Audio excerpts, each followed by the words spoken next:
Este vorba de două obiecte. Unul dintre ele este o casetă metalică pe roz, for some fucking reason, și cu acel font absolut oribil care scrie Injustice for All. Am ascultat-o și eu la Walkman, trebuie să recunosc. Este vorba despre faimosul album Metallica Justice for All, cu hituri precum Blackened, One, Harvester of Sorrow, and Justice for All, To Live is to Die și așa mai departe. Și pentru că sunteți rockeri care vă respectați, nu am doar această casetă cu Metallica pentru dumneavoastră, mai am încă ceva important pentru dumneavoastră dacă sunteți rockeri, și anume un CD de această dată, Sfânta Liturghie, 14 septembrie 2008, înregistrare de la slujba de resfințire oficiată la împlinirea 520 de ani de la ridicarea Bisericii Sfântei Mănăstiri Voroneț, 14 septembrie 1488, cu două CD-uri. Atenție, două CD-uri. Nu ne jucăm. Nu ne jucăm. Iată, aveți aici și o poză cu doamnele, cu obștea Sfintei Mănăstiri Voroneț, pe acest roz superb, ceva unic. Dacă e să mă întreb pe mine, unde vreodată o să mai vezi rozul ăsta nenorocit alături de imaginea faimoasă Justice for All. Desigur, împreună cu un iz de stream pentru fiecare obiect sau pachet de obiecte licitat. Hai să dăm mai ieftin data asta, că e un premiu mai... O dăm de la 100 de euro. O dăm de la un 100 de euro cinstit. O dăm de la un 100 de euro cinstit. Licitația începe acum. De ce faci licitație Metallica dacă nu asculti Metallica? Deci încă o dată, pentru cine nu a fost atent. Dublu CD. Sfânta Liturghie, 14 septembrie 2008. Alături de casetă Metallica Injustice for All, pe acest design absolut superb. Plus iz de poveste, iz de stream mai specific, cu Wild Tobacco care miroase superb. Rat, mulțumim de 50 de euro. Reminder to boycott și nu mai dați cu tarde. Vă pup, respect, mulțumim. Și da, desigur, ca de fiecare dată le semnez sau vă scriu mesaje pe ele la cerere fără absolut nicio problemă, desigur. Valabil și pentru cei de dinainte dacă doresc așa ceva pe casetele lor sau pe semnul de la YouTube și așa mai departe. Lumânarea se poate folosi sfeșnic la mort sau ritual satanic respectiv, de acord. Și vă reamintesc că la suma de 10.000 de euro ne jucăm Baldur's Gate aici, pe stream. Și cu timpul... Acesta este timpul care este scurs până când puteți licita pentru cele două... pentru cele două obiecte puse în joc alături de izul de stream. Donați că vreau gaming. De acord cu Iulia. Și da, de acord, am 12 ani. Dacă face stocul de lumânări la început de an, n-am prins. Cred că da, trebuie să vorbesc cu Adriana. Da, o să refacem un stoc. Sunt turnate manual, deci nu poți să faci cu sutele, dar cu siguranță o să mai facem stoc. Dublăm suma și joci League of Legends? Da, la 20.000 de euro joc League of Legends, fără nicio problemă. Mișto, firma de haine Metallica au și în H&M, ok.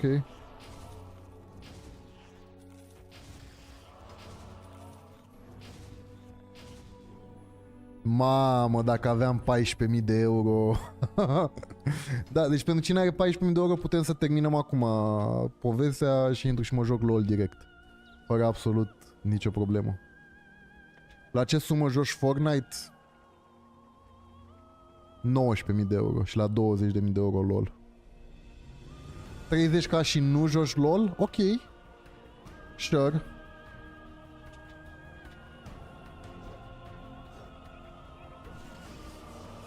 Că tot a amintit cineva mai devreme de petarde, vă rog eu să verificați mereu sub capotă când plecați dimineața, pentru că e posibil să ascunde pisici acolo și riscați să le faceți rău, da. De acord. Dacă aveam 15.000 de euro și dacă n-aveam. Dacă erau băieți, îmi dădeau să mă joc League of Legends. Ăsta a timuit. A timuit perfect. Stai să vedem, poate mai vine cineva. Perfect. Stai să vedem, poate mai vine cineva.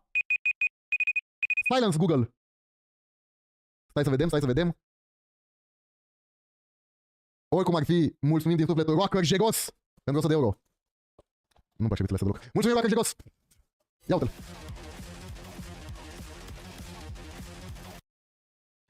Unii dintre voastre o să faceți spumele mării. O să faceți spumele mării.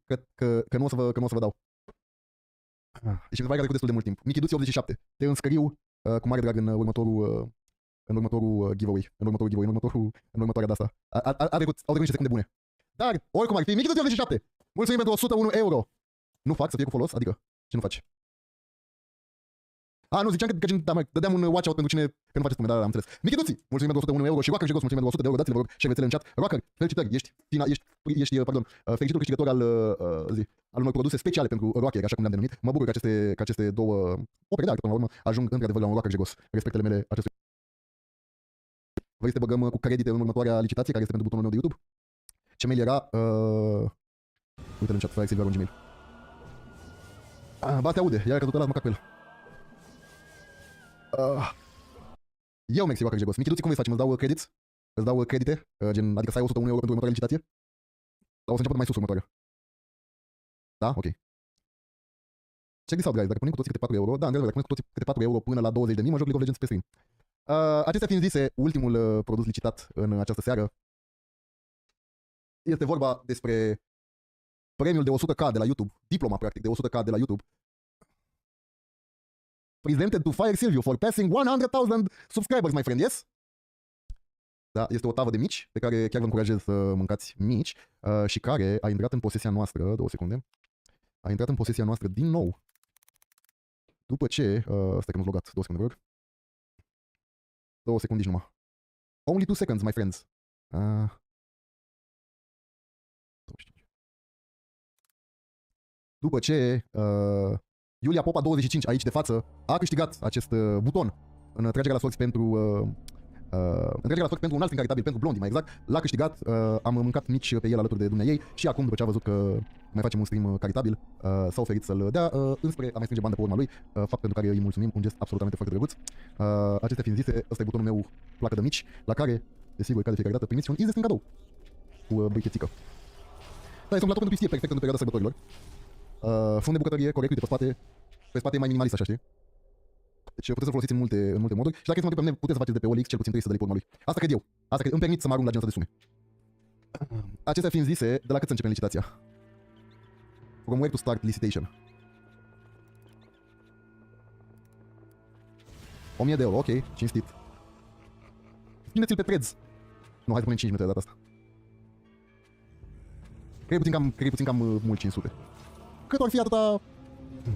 Uite, iată pe Iulia, mulțumim de 10 euro săptămâna. Recomand cum stă butonul ăsta pe rap, nu stă nimica. Atenție, mulțumim Iulia săptămâna.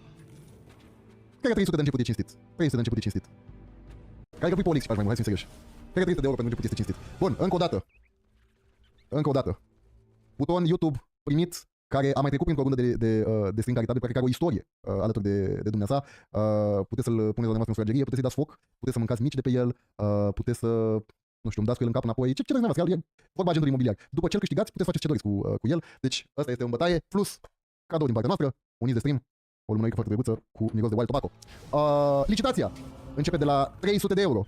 Cine dă 300 de euro sau mai mult, intră în șansa de a-l câștiga. Încă o dată, toate donațiile sunt donate. Banii nu se întorc către dumneavoastră dacă nu câștigați, dar priviți-o ca un exercițiu drăguț prin care faceți o faptă bună, pentru că banii merg către refugiații palestinieni în România prin fundația Voluntari Fără Frontiere. Acestea fiind zise, acest buton de YouTube pleacă de la mine de la 300 de euro în sus. Licitația începe acum și aveți 5 minute de această dată, nu 3 minute, dar vedeți că vă descalific dacă dați la mai mult de 10 secunde după ce termină timerul. 10 secunde după ce termină timerul le număr eu personal dacă ați donat după o zi plăcută, deci donați mai repede. De-aia v-am început 5 minute, căci mă gândesc că mai sunt încă 5 persoane care doresc acest buton. Shrimbo Hunter, mulțumim de 5 euro. Bianca, mulțumim de 25 de euro. Super Chris, mulțumim de 10 euro. Săptămâna. Merge perfect un șar cu Terry Board, da. Deci merge mai degrabă cu mici muștari, cum am făcut alături de Iulia. Și de asemenea, nu uitați, dacă aveți 14.000 de euro care stau degeaba, puteți să mă vedeți jucând LOL pe stream, fără nicio problemă. Da, un mic bufet suedez, poate cu șuncă și cașcaval și cu scobitorică mică. Mai bine joci Fortnite. Sigur, dar prietene, joc Fortnite la 19.000 de euro fără nicio problemă. Se poate Dota în loc de LOL? Da, Dota la 19.500 de euro și LOL la 20.000. Nu cred că ceva ce poate să bată LOL ca joc oribil. Adică și Dota e oribil ca concept, dar nu cred că poate să bată ceva LOL. Se poate Spider Solitaire? Cred că la 50 de euro Spider Solitaire. Hai mă că nu e așa oribil, ce dracu, e un joc pe gratis. De asemenea, foarte important de menționat, omul Michiduții are credits de 101 euro pentru această licitație. Dacă nu vrei să te bagi la licitație Michiduții, nu știu, găsim o soluție pentru tine, scrie ceva drăguț. Butonul ăla a fost în mâna mea înaintea ta. Ce vrei să zici, Nicu? Ce încerci să comunici, Nicu? Chicken Invaders? Wow, ce-a jucat Chicken Invaders. Prinde berea dezbrăcă fata? El mi l-a livrat. Pe autobuz nu mi l-a livrat. Dar scrieți toate jocurile în chat, foarte important. Nu uitați să scrieți toate jocurile în chat. Wow, Revolt. Ce-mi plăcea Revolt. La cu mașinuțe. Sigur că da, prieten, balaban la 25.000 de euro. Începem balabatonul la 25.000 de euro fără absolut nicio problemă. Alo! Un buton de YouTube pe care puteți să faceți cel puțin 300 de lei pe ori. La 30.000 de euro când ți-am intrare mai multe? 2. Bă, la 20.000 de euro mă joc și LOL și când și-am intrare mai multe. 1. Toate butoanele de YouTube vin cu UPS, când lucram la aeroport în fiecare zi venea câte unul pentru România sau Moldova. Ei, iată. Vreau să sune telefonul. Mai este doar un minut. Vreau să sune telefonul.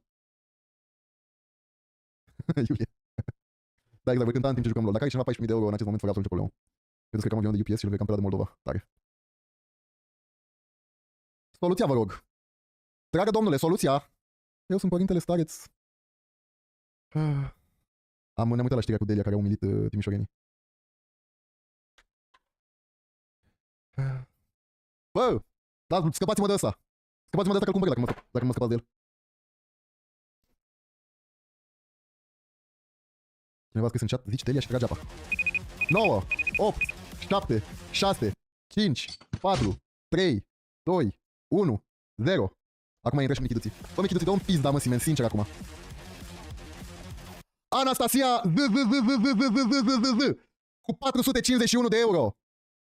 Mulțumim! 451 de euro. Mulțumim din suflet, Anastasia. Dați-vă rog șervețele în chat, că eu nu mai am. Sau? Ia să scap butonul. Da, nu mai am, dar mulțumim. Mulțumim din suflet, Anastasia. De asemenea, mulțumim și lui Michiduții, care nu știu cum pula mea a reușit, după ce am dat 5 minute, după ce am întârziat la primul, a reușit să întârzie și la ăsta. He scammed himself twice. Dar îi mulțumim din suflet pentru 303 euro în total și lui Michiduții. Vă rog frumos, dați șervețele și lui Michiduții. Îi ofer și eu din ce mai rămas pe aici. Promit că mă duc să iau altele. Mulțumim, Michiduții, sărut mâinile. O întrebare rapidă, Anastasia ZZZ. Revin și la tine, Michiduții. Anastasia ZZZ, mulțumim foarte mult, respectele noastre. Dorești să scriu ceva pe el? Dorești să, nu știu, să mă semnezi sau whatever, sau vrei să limit așa? La același lucru valabil și pentru ceilalți câștigători de la casete, de la CD-uri, că am uitat să întreb la fiecare. Ho, credem și lui Michi ceva, liniște, silence. Semnătura și... Ok, hai să nu facem un... cu mare drag, dar hai să nu ne caute SRI acasă, așa ca idee. O să caut Minecraft după pauză. Te rog frumos, fă același lucru și tu și... cum îi zice, Michiduții. Vă rog frumos, luați ăla de la PayPal unde vă arată că ați trimis X euro, 451 și 202 și trimiteți-mi la firesilviu@gmail.com. Mail-ul este în chat, puteți să dați copy-paste. Ca să am dovada și trimiteți-mi, vă rog, cu adresa dumneavoastră, nume complet și număr de telefon pentru curier. Exact datele pe care le-ați dat la un curier. Ce zice domnul Michiduții? Ce zice domnul Michiduții, care a rămas pe din afară, dar cu 300 de euro credits? 303 euro mai exact, 304 cred, nu? Nu, 303. Îi dau șosetele. Lumânare, pe lumânare îi dau oricum, dar... Hai să ne enervăm pe traficul din București. Ce trafic! Dragii moșului! Nici o mașină pe pista de biciclete neîngrădită? Bună dimineața și bine v-am regăsit la un nou episod! Da, deci ca să știți, așa arată traficul din București, în timp ce pistele de biciclete sunt goale. Bine, e drept, aici probabil erau puține grade, dar ca idee. Am regăsit la un nou episod! Primul clip e un pic mai complicat și nu ceva timp dacă să postez sau nu. E de pe la jumătatea lui noiembrie și dacă tot l-am postat, hai să și îl explic. Este o greșeală de ambele părți. Am greșit și eu și șoferul în cauză. Însă, vreau să vă descriu ce gândeam în momentul în care am încărcat să merg cu mașină care mergea pe pista de biciclete. Din start, trebuie să lămurim ceva. Mașinile din clip nu au ce căuta pe pista de biciclete. La ieșirea din curte. M-am entuziasmat. La facultăți, ele trebuie să aștepte și să intre pe prima bandă și nu trebuie pe pista de biciclete. Aici este momentul în care observ mașina de marfă și realizez că nu am nicio șansă să fiu văzut. Mașina gri deja s-a oprit, iar șoferul de după consideră că poate ieși fără să se mai asigure. Lucru pe care l-a și făcut. Nu s-a asigurat deloc. Următoarea mașină, adică Hyundai, a făcut aceeași mișcare cu duba, fără să semnalizeze și roțile merg ușor spre stânga. Păi stai și un pic coloana, boss. Ce are boss? Dacă avea treabă. Boss, ce are boss? Avea o treabă. Spre dreapta, în ideea de a intra între Hyundai și bordură. Realizez că este o greșeală să merg acolo, pentru că mai sunt intrări în facultate, așa că trag din nou spre stânga lui și văd că rotile lui din față virează ușor spre dreapta, ca și cum îmi face loc. Credeam că va și încetini, însă din păcate, acesta a accelerat, așa că în momentul în care am vrut să mă repliez înapoi pe pista de biciclete, unde este locul, am calculat greșit și am intrat prea din scurt. Acum, voi cine credeți că este vinovat?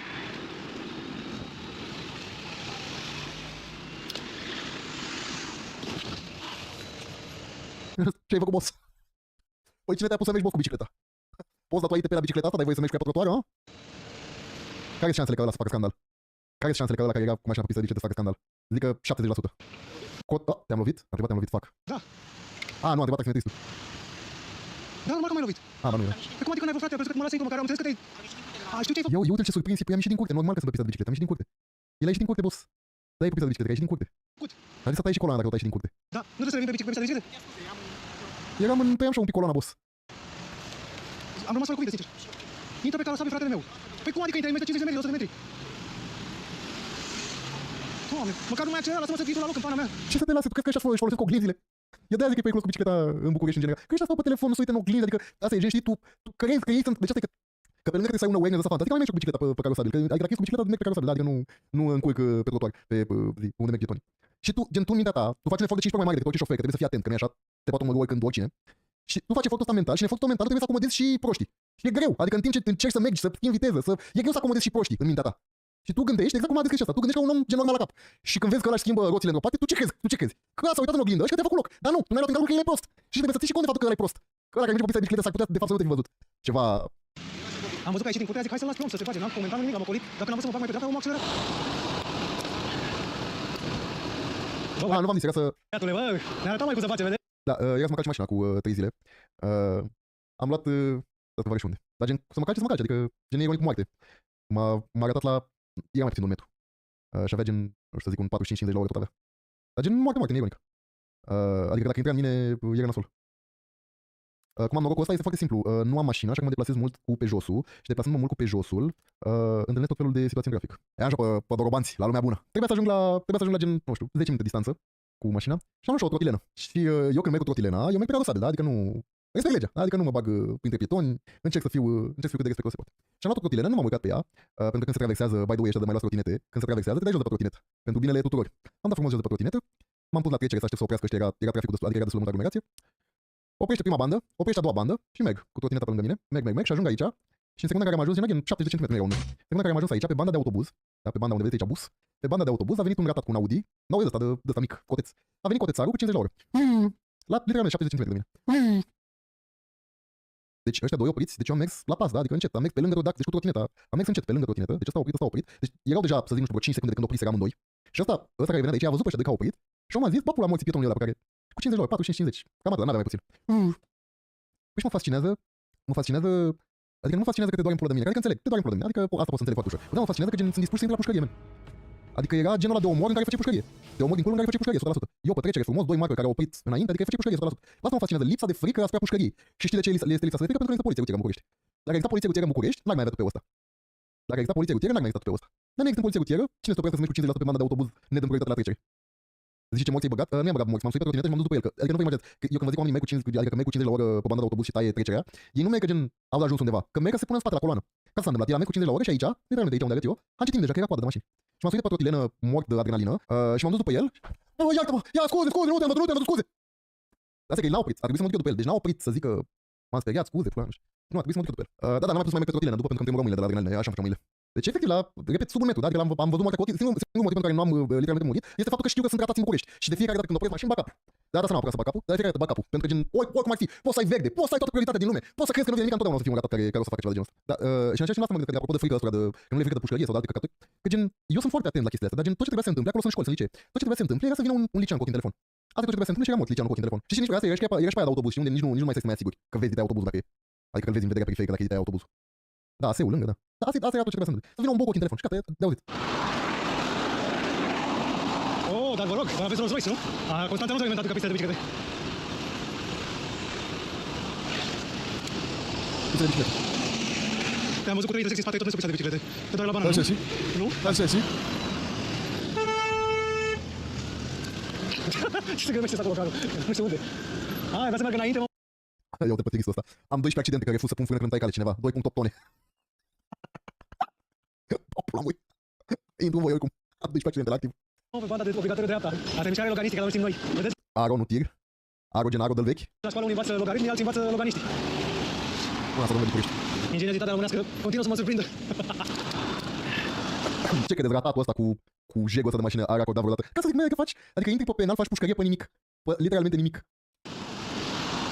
Și la fel, știi, adică ăsta stă și se uită și asta e vine un bu. Că sunt, adică proști sunt peste tot. Vine un copil care nu știe semnele de circulație. Dacă poți să circuli pe pista de biciclete și dacă n-ai carnet de conducere, da? Logic. Nu știe copilul semnele de circulație, dar unul de 17 ani nu știe semnele de circulație, nu știe... Și el merge pe pista de biciclete ca orice om normal și luăm ochi. Omori, hai că la viteza asta nu, da? Așa ca idee. Prioritate la pieton, prioritate la biciclist. Poate anul următor, în 2024. A, și-a tăiat și nici mi-a dat la babă prioritate. Pieton, Bun. prioritate la pieton, Babă, e rău, doamne. prioritate la biciclist. Poate anul următor, în 2024. Băi, hei! La ce te gândești? La... Ce mă să uitam literalmente în dreapta? Era cu privirea în magazine. Ia uite și tu ce cap pătrat. Papul roșu. Stai că s-a stricat. Iga, mașina. Haide. A, nu, ok, că... Credeam că ăștia stau pe loc celălalt roșu, dar ăsta de fapt s-a stricat Icaia, vorba ăsta.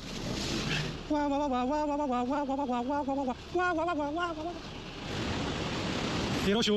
Da, uite, vezi, adică, da, și sunt și bicicliști, adică, probabil să găsesc oriunde, nu e exclusiv pentru șoferi. Numai că șofer ai responsabilitatea faptului că conduci o măgăoaie de o tonă. Și ar putea să omori pe cineva. Și pentru tine, în carboneu pe lanțul ăla de descripție. Rack Sound zice, bă, s-a stricat rack mobilul. Să gădea, boss. Jesus. Bă, frățioare. Nu putea să lase pe tata aia, să gădea tare. Go Rider, mulțumesc, din cauza că cineva nu a cedat trecerea, a intrat în mine. Pentru pietoni, ce s-a întâmplat cu ea? Ageți m-am să vă arăt videourile de pe TikTok al lui Go Rider ăsta. Păi dar nu mai stai pe telefon. Nu știi că nu mai vine mostrăciune dacă... Nu mai vine mostrăciune dacă... Hei! Parchezi camera. Ce ziceam cu... Deci ăștia care au treabă 5 minute, da? Două benzi, a treia parcare, deci din 3 benzi au rămas două, da? Și pe prima bandă, parchează ăștia. Și ăsta avea treabă 2 minute, și ăsta avea treabă 2 minute și nu mai bandă. Și este o singură bandă. Și păi mă ne întrebăm de ce este traficul în București. Da, pentru că e o singură bandă. Din 3 e o singură bandă. Hei! 1, 2, 3! 1, 2, 3 cu treabă. Opri și un pic pe avarii. Parchezi ca Melteanu și te arunci în stradă. Oare de ce avem traficul pe care l-avem în București? Foarte interesant. Mine intra pe în vai, a făcut ceva scurt, nu știu cum, și l-am scos din uz, n-am mai putut pleca. Am jucat o călătorie, mai era și vina mea. Motorul ăsta, mă, trece pe roșu ca Santelău, cu telefonul în mână. E verde doar pentru biciclete. Crăciun fericit, te mai până la locul tău. Ce bicicletă interesantă. Mai dați peste mine. Păi niciun pâi. Păi m-ați ferit unde? Te-am ferit cât am putut pe pista de biciclete. Te-am ferit cât am putut pe pista. Ce căutați pe pista de biciclete? Cine să nu vă lase să intrați? Traficul care vă bate spula de toți ăștia care stau în coloană, aproape dați peste mine ca să ajungeți în față o stradă. Atât ai face semnul. Salut București Bike Traffic. O stradă dați mai față. Ați vrut să intrați, nu ați vrut să intrați, că n-am permis de ieri. Puteți să intrați dacă puneți în alul și intrați frumos, credeți-mă. Ați vrut să mergeți pe pista de biciclete, ca toți ăștia din spate.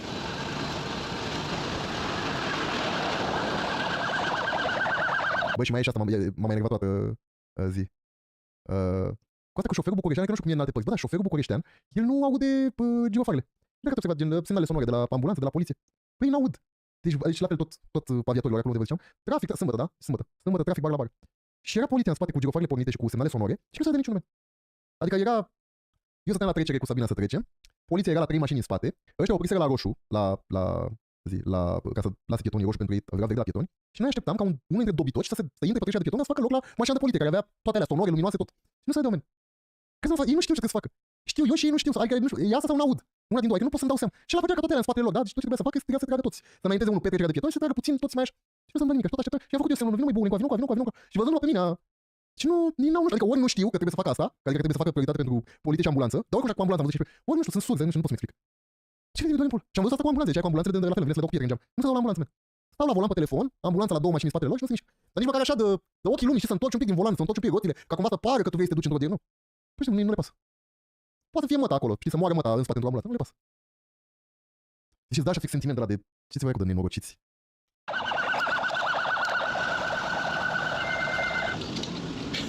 A lovit pe tipul ăsta din spate, probabil, și a lăsat mașina fix în... A blocat toată strada. Oare ce am făcut? Hai să mai gândești încă o dată. Bravo, te-ai dat seama care era problema. Să-i faci respirație ca să învie. Poate învie. Bike House. E ceva mai funny. E ceva mai funny decât Duba Bike House blocând pista de biciclete. E ceva mai funny de atât. Duba Bike House parcată pe trecerea de biciclete. Ceva superb. Ia mergi. Mai să-ți încălcă banda de bicicletă, da. Ia uite acolo, stânga locul de parcare, câte ai. O grămadă, da? Tu vrei să ocupi banda, că nu te simți tu bine dacă nu ocupi banda.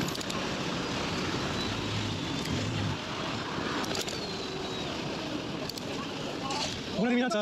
Este roșu, de ceva timp, e roșu Crăciunului. Este exact ce ziceam cu copiii care nu știu să se asigure. În 2018 am făcut peste 3000 de lei mergând cu bicicleta în Constanța cu GoPro pe mine, filmându-i și șantajându-i pe toți ăștia care erau să mă bulească. Nu recomand că e cam risky. Ăsta făcea schema cu asigurarea de pe bicicletă, cu riscul să moară.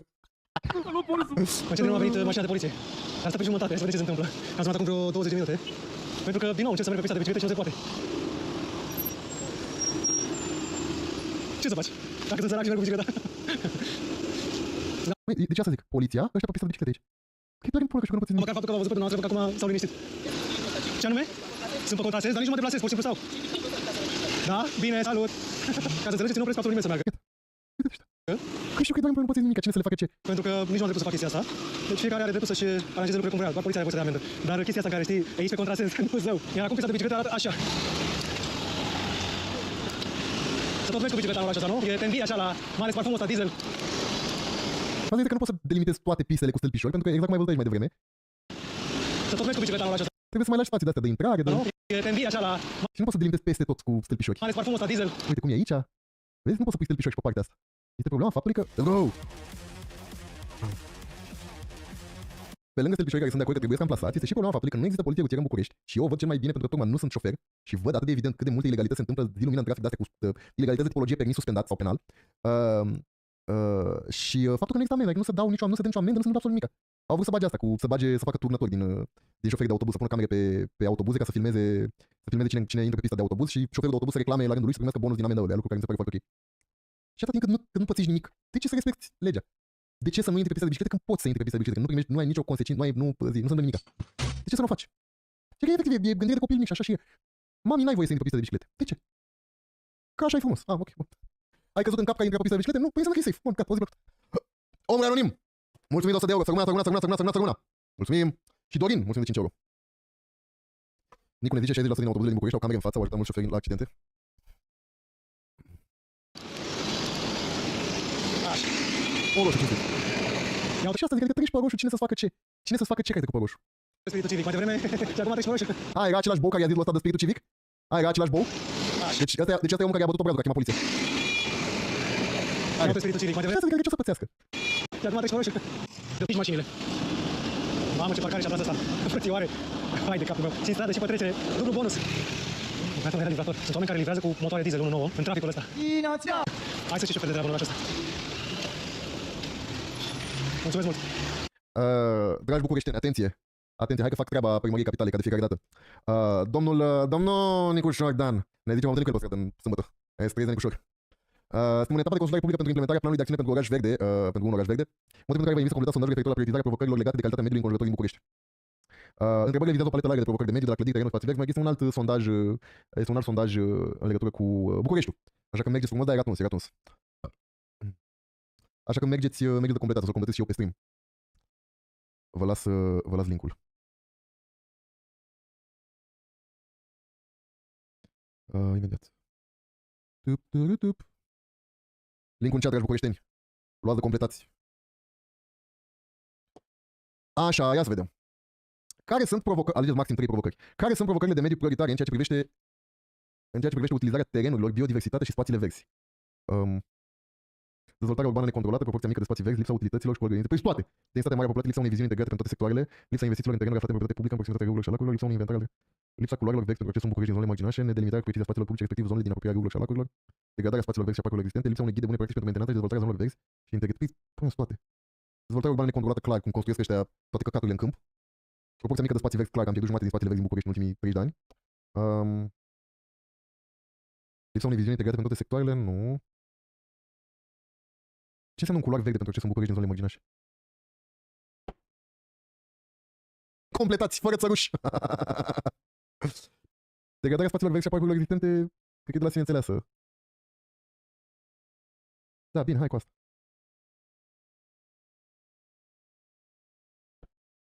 Care sunt provocările de mediu prioritare în ceea ce privește clădirile din București? Provocările de mediu prioritare. Nu știu, men, tu să-mi zici! Consum mare de energie, consum mare de așa, lipsa sistemelor de contorizare, eficiența energetică scăzută a clădirilor, înveloparea, da, asta clar, lipsa ventilației cu recuperarea de căldură în clădiri, neclaritatea legislativă care nu facilitează introducerea de energie din surse regenerabile pe terase de blocuri, da, de acord. Număr mare de clădiri cu lipsa din București cu siguranță. Și da, nu, scuze. Lipsa unor standarde minutiate cu privire la obligațiile de renovare și consolidare a clădirilor. Vreau să se reconsolideze, să se renoveze în dragi clădirile în București. Luați fonduri europene, faceți ceva, domnul Nicușor! Care sunt provocările de mediu prioritare în ceea ce privește generarea și consumul de energie din București? Nu știu, men. Calitatea scăzută a rețelei publice de alimentare cu căldură și apă caldă, asta clar. Lipsa surselor cu emisii scăzute de carbon utilizate de rețeaua publică de alimentare cu căldură și apă caldă, asta clar. Vulnerabilitatea rețelei de energie la evenimente climatice extreme și la dezastre naturale, asta clar. Consum ridicat, rețeaua de energie electrică neadaptată cererii, așa, existența unor consumatori punctual mari, hipermarketuri și mall-uri care nu au obligații de producere a energiei, insuficiența stimulentelor adecvate pentru asta. Care sunt provocările de mediu prioritare? Deci voi completați ce vreți, eu completez și eu ca orice cetățean ce cred eu. Care sunt provocările de mediu prioritare în ceea ce privește apa și apa uzată în București? Nu știu, men, de unde să știu?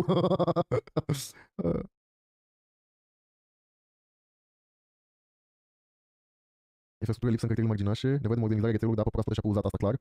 Eficiența scăzută a stațiilor de epurare a apelor uzate, n-am de unde să știu. Probleme operaționale staționare, nu știu. Inexistența rețelelor separate de apă pluvială, nu există sistem divizor, I guess.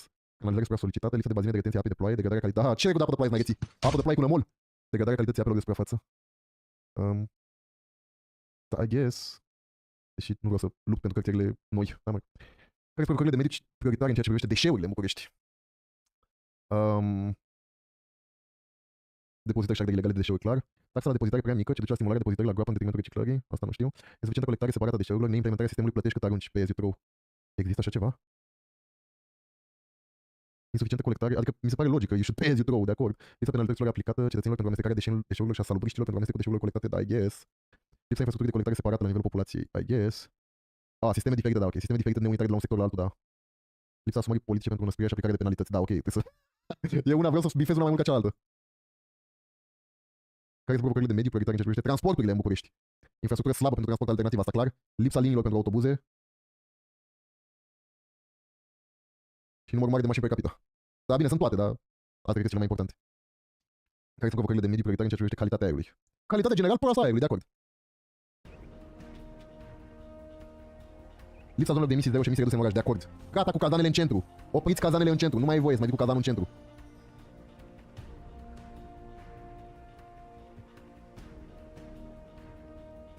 Care sunt provocările de mediu prioritare în ceea ce privește incluziunea socială și de gen? Incluziunea socială și de gen în București, bă.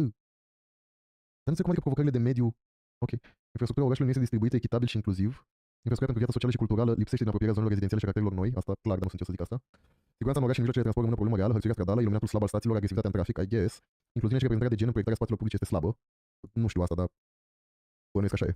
Colectarea și disponibilitatea datelor desegregate pe sexe lipsesc. Planificarea spațială slabă sau inexistentă pentru accesibilitate și incluziune socială, în special pentru persoane cu dizabilități, 100%.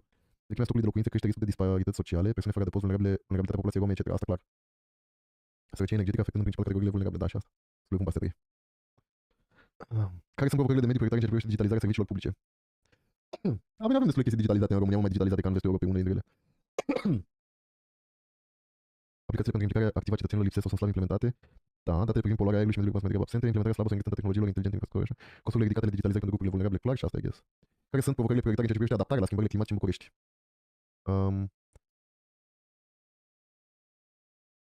Doar două mă lasă. Ce tip de viziune pentru București ca oraș verde credeți că este cea mai potrivită? O singură viziune care să înglobeze toate domeniile de dezvoltare, mai multe viziuni pentru fiecare sector. O singură viziune. Vă rugăm să furnizați o viziune de oraș verde pentru București.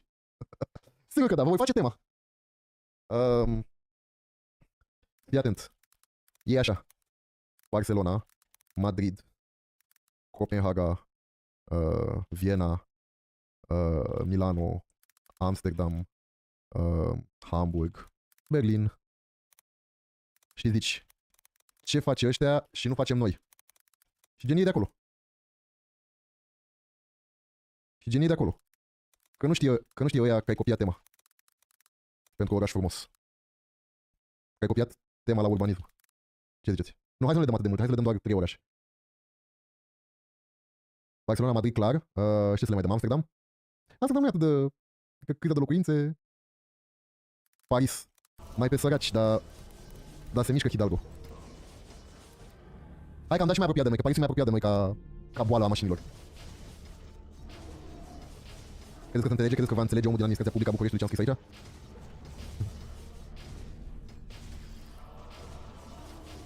Yeah, for sure.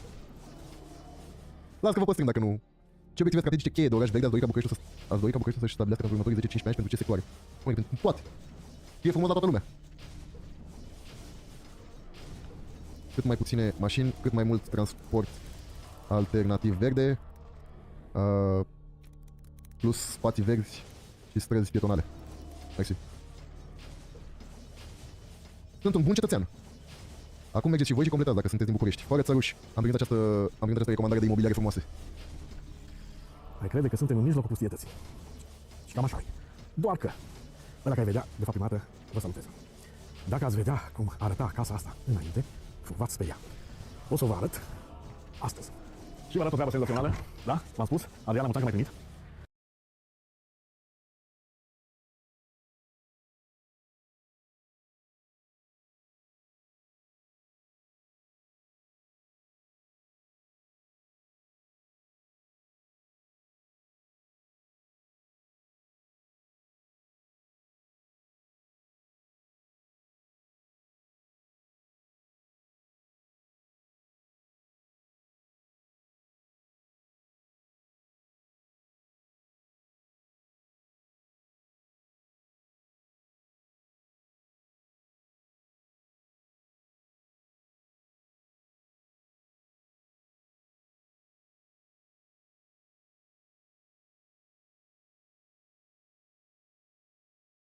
Cea mai faină chestie pe care am văzut-o la voi. Bună dimineața. Bună dimineața, bine ați venit. Și eu am cafea.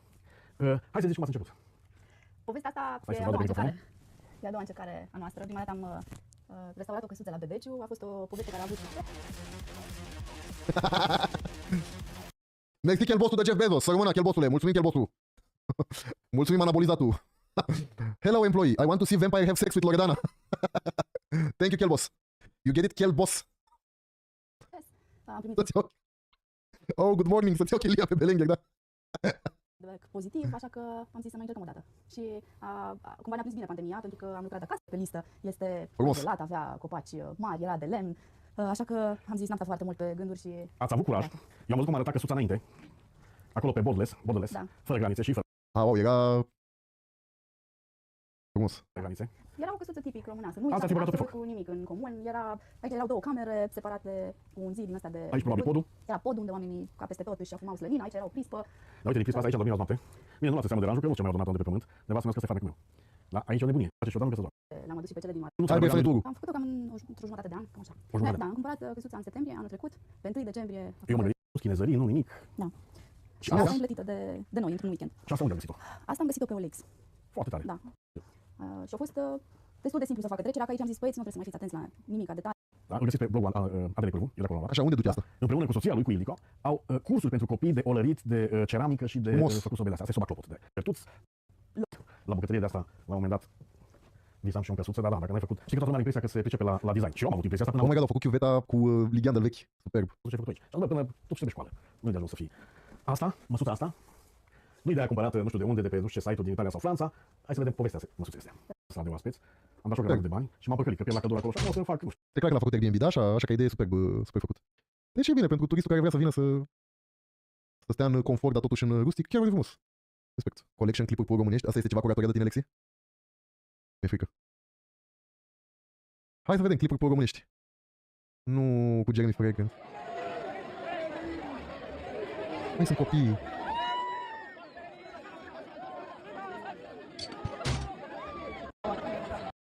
Alice, mulțumim.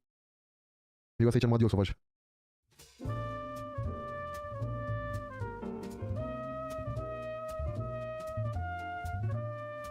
Clasa de fete de la colegiul privat. Hai, lăsați că știu eu. Doamne, nu suport. Deci copilul ăsta lingea bocanci la PNL și acum zicea despre cum PNL e singurul partid care le pasă de tineri și acum, sper că nu confundă, ăla e, nu? E ăla de era penelist, zicea că își plătește cola la cantină. Ăla era, nu? Și acum e vede de pe TikTok, să face că n-a fost penelist. Bine, greșelile copilării acum. Cum îți spui colegului tău de bancă într-un mod elevat să se spene? Înalt, stimabil confrate, în arealul academic, în spiritul unei coexistențe armonioase și în conformitate cu normele elementare de igienă, este imperativ să ne asumăm responsabilitatea. Foarte amuzant. Rehab was supposed to be a first. Am dat și eu like No matter how many starts I get, there's always the same ending. Everything falls apart, and I end up alone. Mamă, iată ce mesaj frumos. Comanda dumneavoastră a fost ambalată cu drag de Georgiana. Sub supraveghere video. Mamă, Georgiana, ești ok, soro? Gen, trebuie să sunăm pe cineva sau...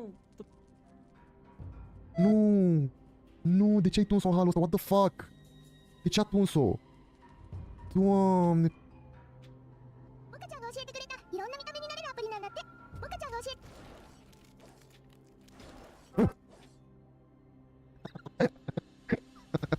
De ce am dat?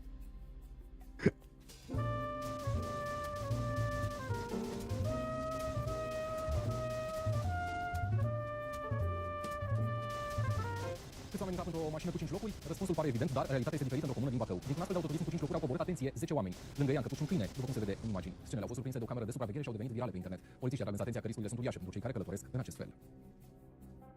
Cum rezistă suspensiile la forgozaurul ăla?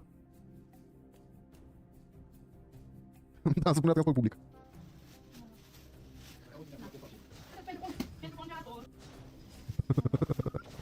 CFR anunță că din data de 10 decembrie 2023 nu mai avem reducere ca studenți, așa că nu o să mai avem nici draperii între genuri.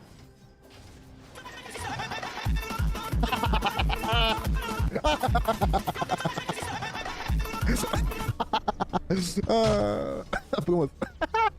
Bane să leagă, mulțumim foarte mult, te pup. Aoleu, dar zici că l-a văzut toată țara, ăștia mai ziceau. Este aglomerație rău, să pișe client, am pișe eu și aici mașină, n-avem de ce. Eu, porniți planeta, că să pișe client, eu mă mai țin de asta, udă bancheta. Porniți planeta, că mă ia cu rău, asta să pișe la mine Renault, Renault e la plan, deci nu e al meu, eu. Renault la plan, deci nu e al meu. Uite cum stau și se uită că eu fac jumerile. Tu îi vezi? Uite aici. Uite-te cum stau, uite ce atenție însă, uite. Cum să nu iubești? Uite-te la ei. Uite aici ce frumuseți. Cum să nu iubești? Uite. Iosif. Matilda. Iosif.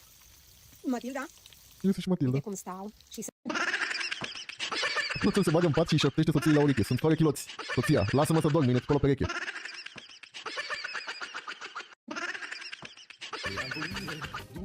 Bani verzi, mulțumim foarte mult, să rămână. Ferește-te de bărbații care de la prima întâlnire sugerează să gătești ceva la tine. Sanche, a dat foamea, nu știa găsit pe tine mai tolomacă. Dă-i orice în viteză. Să mânce lemne. Ferește-te de bărbații care de la prima întâlnire sugerează... Bă, ăsta e Mickey Mouse David care vă zicea că stă în intersecție. Atești pe terminat. Ce faci, terminat? Ia stai. Atești pe terminat. Ce faci, terminat? Ia stai. Știți că v-am zis de Mickey Mouse David care stă în intersecție? Ei bine, cineva mi-a dat tag cu exact intersecția pe care vorbeam, cu Mickey Mouse David.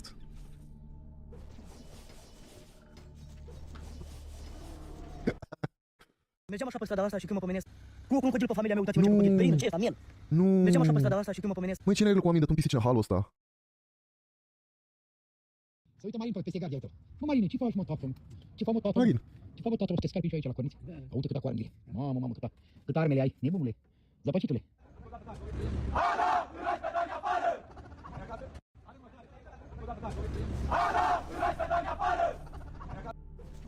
POV, fac băieții mișto la tine că te ține nevasta sub papuc. Nehagu? Nu, Margareta. Ăștia de-aia iau donații de pe TikTok? De-aia iau donații de pe TikTok să scrie numele? Nehagu Margareta.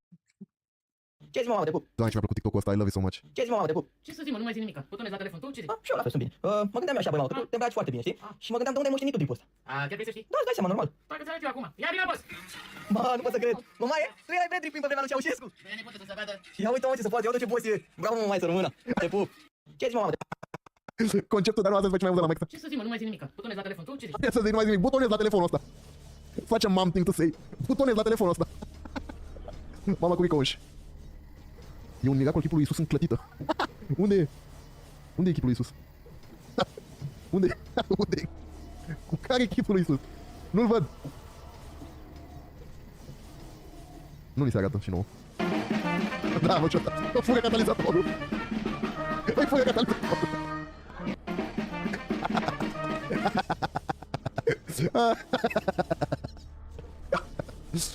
Alo, bună, Marius. Bună. Maria, sunt de la stat. Te sună legătură comanda de la McDonald's pentru Faruk, care trebuie livrată în seara dreptății pe 7. Ai ridicat această comandă? O știu, asta e veche, da, de i-am mâncat comanda. Ce căutați, domnul Negoiță, la DNA? În ce dosar ați venit, domnul Negoiță? Ce faceți, domnul Negoiță? Acei bani pe care îi băgați în hala la minor, domnul Negoiță? 135 de milioane de euro. Spital. De ce nu construiți cu banii aia? Ce se putea face, domnul Negoiță? Ce ați venit ca să dați cu subsemnatul? Sectorul 3, cu acele dalele alea pe care le puneți. Câți bani vă revin? Acei doi morți, Anghelache, Constantin. Ăsta a venit ca să cu pe josul. Ăsta n-are mașină care să fugă. Dați banii înapoi pe care i-ați. Bă, banii înapoi, bă, excrocilor, bă. Bă, ăsta de ce n-are mașină? Ești un hoț, bă. Faci, bă. Aparcat departe. Borfaș, bă, că tu acum furi pentru a-ți întreține libertatea, bă. Borfașule, puneți, bă, centura, bă, excroc. Fără centură și conduce cu telefonul la ureche. Borfașule. Bă, ăștia, faceți unul plângere la poliție. Faceți unul plângere la poliție. Chat, care este ăștia de mai faceți de-steți zi? De-steți turnători. Faceți plângere la poliție. B116 COF, Robert Negoiță. Fără centură vorbim la telefon. Puneți, bă, centura, bă, excrocule, borfașule. Borfașule. Bună ziua, prieteni, ia până iese motul din biserică. Vedem să noi citem, să noi o bombonică. Să ducem să desfacem. Cu Eugen. Bună ziua, prieteni, ia până iese motul din biserică. Am una la gaz electric, cumpărat acum. E încorporat cu totul, cu plită, cu tot, nu e separat, e cu totul. Deci, uitați, plita, e acum cu spatele, așa. Aici am cablu, cablu cu firele, așa. 3 fire, așa. Și urmează să-l leg. Da. Aici, am desfăcut cutiuța. Corect. Aici, cutiuța, am desfăcut-o. Așa. Cum îl leg? Electricienii, mă refer la electricieni. Domnul chiar cere ironic ajutor pe TikTok? Mulțumesc. La 2.20, băi, uite aici. 3.80 alea de Horeca, bre, n-ai treabă cu astea. Uite aici, 2.20, așa le legi. Țin mai mult așa, ca să vă dați seama. Chema 1, bre. E vechi, a zis deja lumea. Chat, nu mai stau mult, pregătiți să închidem. Dați-vă ultimele donații dacă nu completez eu până la 10.000 și băgăm, facem un stream special de Baldur's. În caz că nu s-a înțeles, nu mai joc Baldur's în această seară pentru că este 12:36 și sunt de 6 ore jumătate pe stream. Dar vreau măcar să strângem 10k. Să plecăm cu capul sus. Mă uităm ce mai aveam prin feed-ul ăsta bolnav. Confruntarea Shaolin în 21 de minute. Ok, tare. Era subiect particular din cauza lui Dorian, în mod evident nu era subiect particular din cauza lui Dorian. Piș, băi, frumos. A ajuns să facă thumbnail cu pișat. Piș, oh da, cum să flirtezi mișto cu femeile de care ești atras. Piș, zice aici. Întâlniri, sex, prezență feminină. Niciuna din astea nu e posibilă. Ce gata? Mulțumim de 25 de euro. Dacă Să pipi. puțin tare sunt cumva plictisitoare. Una dintre problemele pe care... Hopa, s-a umblat la editing. S-a umblat la editing, chat, atenție. E de acum, de la 2 zile. S-a umblat la editing, atenție mare. avem ca bărbați este că suntem uneori plictisitori. În alte cuvinte, ne lipsește carisma. Deci în videoclipul ăsta nu doar că o să înveți să flirtezi cu o femeie, o să înveți să fii un bărbat mișto și nu doar atât, femeia se va îndrăgosti de tine și te va căuta obsedată. De mai bine de 12 ani în domeniu ajut bărbații să-și găsească drumul spre femeie. Ca bărbat, din păcate, informațiile astea nu le găsești ușor. Ai noroc cu acest aude numai când aude numele tău.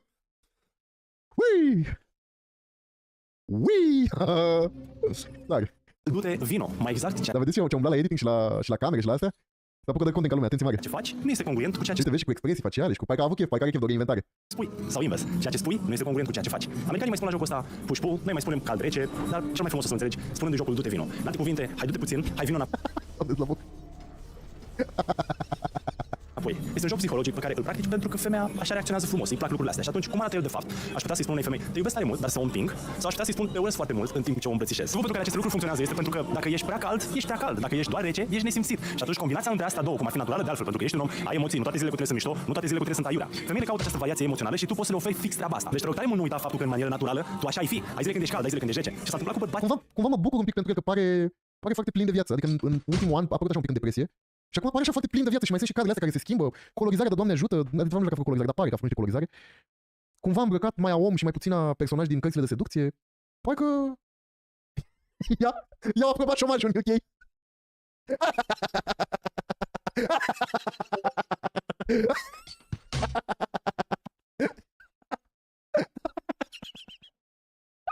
Din păcate este că au devenit speriați. Deci, practic, bărbații din frica de a pierde fundul unei femei sau atenția ei au început să nu mai spună pe față ceea ce îi deranjează sau li se pare anormal. Să mă banează de pe Twitch, de pe YouTube. Andrei HDG. Mulțumim pentru 300 de euro. Mulțumim. Am terminat. Mulțumim, Andrei. Dați secretarul Andrei HDG. Mulțumim. Și ne zice, așteptăm un Baldur's Gate într-o zi plus Balaban. Foarte bine, ținem la program. Cu siguranță facem. Ce am uitat cum să vă anunț. Marți facem segment cu povești de tipologie sex trimise pe adresa redacției ca de obicei. Dar vrem povești de tipologie sex care v-au făcut să vă schimbați perspectiva, să descoperiți ceva cu tâlc, dacă doriți. Ca de obicei, pe adresa redacției, povești de tipologie interacțiuni sexuale care au fost funny, care au fost jenante, care au fost cringe și așa mai departe. Și din care ați învățat ceva. Ad by direct, de unde știi? Și din care ați învățat ceva, vrem concluzii la ele. Vrem să vedem cum vi s-a schimbat perspectiva. Care adresa redacției? firefanmail@gmail.com. Aceasta este adresa redacției. Chat, vă mulțumesc din suflet pentru 10.000 de euro, 120. Strânși pentru Asociația Voluntari Fără Frontiere care merg către refugiații palestinieni în România. Vă mulțumesc de fiecare dată, vă mulțumesc că ca de fiecare dată v-ați mobilizat. Mai ales după ce am avut foarte recent alți incaritabil. Vă mulțumesc, să mai tari, salut mâinile. Ce să vă mai zic? Vreau să vă zic că am făcut calculul la un moment dat, nu mai știu, avem, nu știu să zic, vreo peste 150.000 de euro strânși anul ăsta. Ca idee. Like idea. Bine, vă mulțumesc că ați fost alături de mine și vă mulțumesc încă o dată pentru toată susținerea pe toate părțile. Baldur's Gate 3 cred că băgăm, nu știu, într-o zi de vacanță. Stai să-și ia și mai vacanță și băgăm într-o zi de vacanță. Că e haos și la mine acum pe final de an, pe toate părțile. Poate, nu știu, zona aia, nu știu, habar n-am, 26-27, zona aia. Nu ne auzim la anul, acum vacanță de Crăciun mă referim. Adică să stăm ca lumea, să ne jucăm ca lumea, ca să zic, dacă facem party cu Slăvo, cu Bușu, cu ce să mai băga, să stăm ca lumea, să ne jucăm după fugă. Bine, vă trimis la Mavro, care este fericitul câștigător cu voia Cristianei a machetei cu Nevio. A machetei cu Nevio, Doamne, a machetei cu avionul Nevio. Acestea fiind zise, vă pup, vă iubesc, vă respect, vă stimez. Dați follow lui Mavro dacă vă place de trânsul. Și ne vedem marți. Ne vedem mâine, cum ar veni, dar gen marți. Pupici, toate cele bune, noapte bună, pa, pa!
Așa sper să nu fi făcut vreo gafă Cârge acum.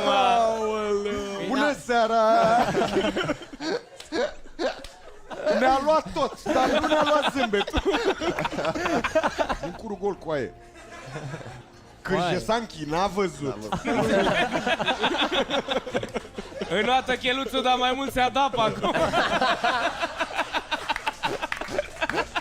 Salutare și mulțumesc că ai intrat pe clipul ăsta, care este un clip special de Crăciun. De asta l-avem invitat pe Adrian Nicolae. Adiți a fost foarte greu de adus la această emisiune pentru că, știți, cu business-uri, ocupat, proiecte, bani, în fine. Un lucru pe care eu l-am descoperit de ceva timp despre Adi Nicolae este că el nu se uită la niciun clip în care apare, doar citește comentariile, astfel încât el nu știe ce spun acum, voi puteți să lăsați comentarii precum: Adi, le-ai cărat emisiunea în spate, băieților, vrem și partea a doua, Adiță, lasă-te de roast battle și apucă-te de roaster post, ești super tare. Orice implică să ne crească riciu e bine primit și îl surprinde și pe Adi că pare că a fost bine la noi la emisiune și o să mai vină. Dați și un like și vă doresc sărbători fericite. Hai, vizionare plăcută!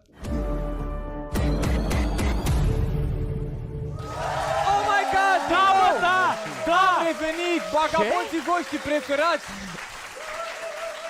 Roaster Post, episodul cu numărul 11! 11 s-a împlinit! 10 episoade am scăpat să fim dați în judecată, oameni buni. Eu zic acum să băgați, să vă uitați la celelalte episoade, că nu știm cât vor mai fi pe YouTube. Pentru cei care nu știu ce înseamnă emisiunea Roaster Post, este emisiunea în care ne dăm seama dacă aveți follower cumpărați sau nu. Specialiștii mei ca în fiecare episod, specialist pe detectat mame singure pe Instagram, Alexandru Dobrotă, vă rog să-l aplaudați. Chiar da. Mai mult văduve dacă... Specialist în a-și da seama dacă, din poză, câte nopți ați dormit în vamă fără cazare, Mirel Popinciu. Accept. Și cel de-al treilea specialist care își dă seama din poza voastră câți bani ați fi putut să faceți dacă ați fi băgat o reclamă în ea. Drăcea Bogdan! Ei sunt oamenii cu care o să mă duc și Madalin Cârge, să nu uităm, specialist în implanturi, doamne. Alea dentare mi-au ieșit, la cap încă nu. Asta e la Drăcea, credeam e câți bani ai fi făcut dacă ți-ai fi băgat țâțe. Te morți, mătii. Bă, nu vă certați înainte să mulțumim sponsorului nostru, Sound Creation, că ne auzim atât de bine. Bă, da. Și pentru că este un episod special de Crăciun, pentru că iată, e Crăciunul, nu? Vă e frig? Oameni buni, Crăciun fericit vă dorim vouă și familiilor voastre. Iată, în câteva zile e Crăciunul, se vede și aici și aici. Ei nu prea au haine de Crăciun. Vară. E iulie. Eu mor de frig, doar că mă gândesc că e săptămâna mare, oameni buni. Și pentru că e săptămâna mare, nu puteam... Săptămâna mare nu-i de Paște? Lasă. De Paște? Mie este frig doar că mă gândesc că imediat e Crăciunul, oameni buni, și pentru că ați cerut în comentarii și noi vrem să vă facem cadou de Crăciun. Invitatul special din acest episod este nimeni altul decât Adrian Nicolae! Ce? E în România! E pentru voi! A fost în Grecia! Termină. Nu, a fost la schi, în Austria. A fost la schi, că e iarnă, Drăcea. Ah, da, corect, da, scuze. E iarnă. Ulu, ce trage. Adiță, te-ai uitat vreodată la emisiunea aceasta care urmează să înceapă fix acum? Da.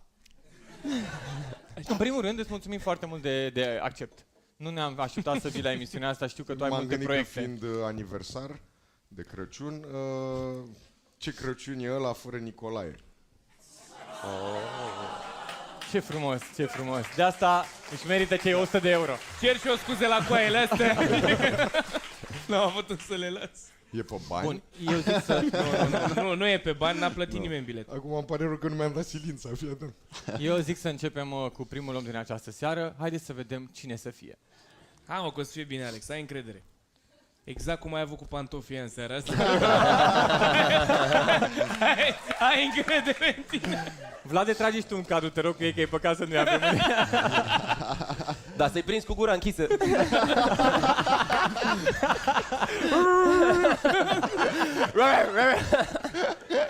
Ia să vedem. Dar în poza aia în care e în roșu, el s-a bășit, uite-te la fața ei. Bă, Alex, și acum m-am urlat calul ăla.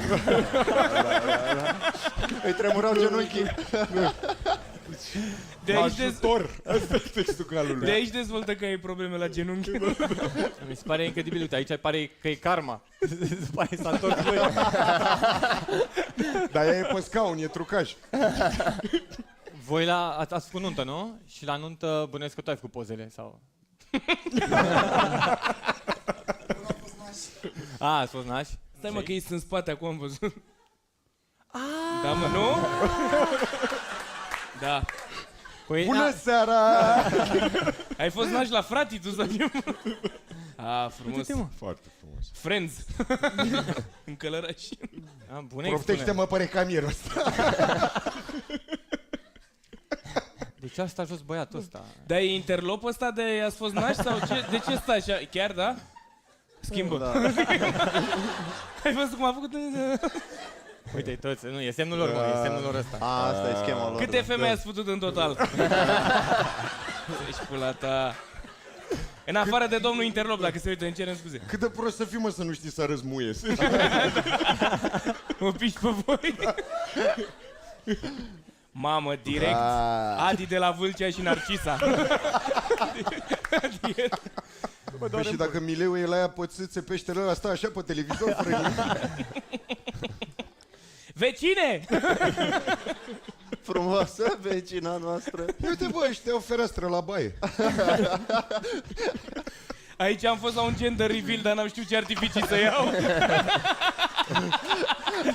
Ce e, băiat, fată, ține cu dinamo, mă doare în pula.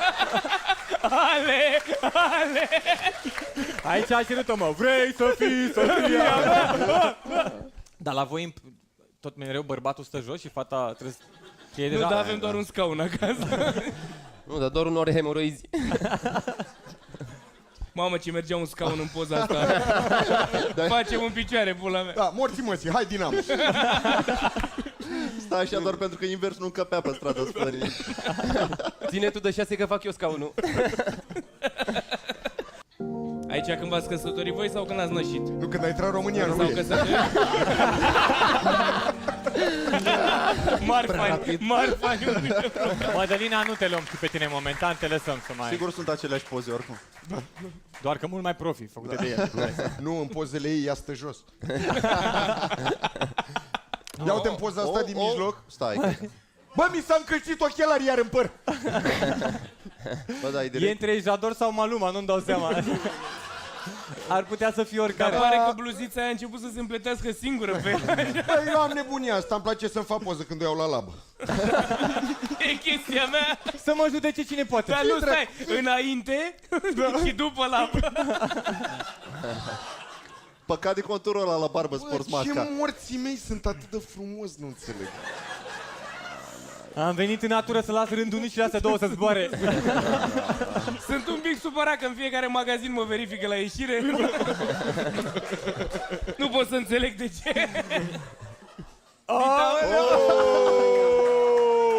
Așa, mă, frate, aici, așa, după ce și-a făcut operație de sprâncene. Deci e Martin Scorsese, direct. Mai zici că sunt două vulpi care trec autostrada pe fața. Sunt două mustăți false, uite-te bine. Are două perechi de ochelare. De om rău. Sunt două mustăți de om rău. Băi, și eu mai fac poze după ce termin pe fețele lor, dar... Dar doar lor. Nu le pun pe Instagram, în pula, adică ai un pic de decență. Prima oară când am înțeles ce înseamnă prematur, vă pup. Azi am învățat un cuvânt nou. Uite aici, asta își dau și-o drumul. Uite cam atâta, cam un deget e între ele. Știi când dai cu aspiratorul prin jec și e doar mijlocul curat așa? Să vezi dacă trage bine. Dar strângeai cam tare, care degetele albe.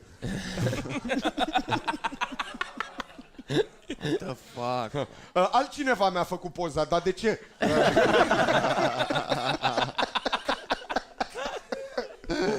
Dar tu ai ceva personal cu șosetele sau...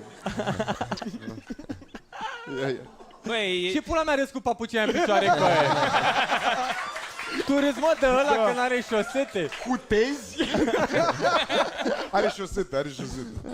E aici pupa camera cu aia. Păi mă gândeam eu vreodată în viața asta că o să am un 6S în 2023. Întotdeauna am vrut să știu a ce miroase iPhone. Nu, eu sunt mai beat, tu ești cu aia, eu sunt. Cu aia ești fratele meu, să ne distrăm. Cu aia cred că după zi-mă iPhone dacă 6 vrei să miroși telefonul. Cred că mi-au 6S după ăsta. Aici au izbucnit în gâdilat după aia. E prima oară când văd o poză cu Macanache mai veche și cineva arată mai rău decât Macanache. Că de obicei Maca era ăla. E Macanache cu Ozan Baraban. Macanache se ciupește, că nu-i vine să creadă. Macanache era supărat că i-a luat ceasul. Alo, am și eu nevoie de niște ceva să scap de niște buruieni de mi-a ieșit în WC-ul din curte. Nu e Katy Perry, e Katy Periș.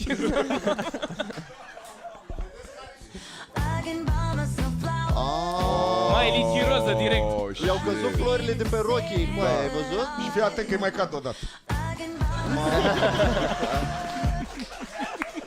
Drăcea, dacă faci tu chestia aia, scad sosurile după tricou.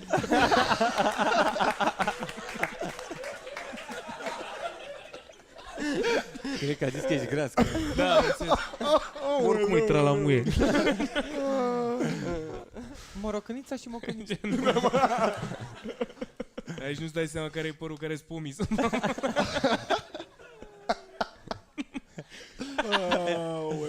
Ia zi, Popinciu, că e destul de mare cuiul ăla. Rulat de Mirel Popinciu. Aici a trăit și a rulat între ani. Aici ce ți-a ieșit? Ai de Pe umăr, ce ți-a ieșit pe umăr? E bubă urâtă asta, e de dermatolog? Acolo se vede foarte clar, problema e că ai încercat să o storci.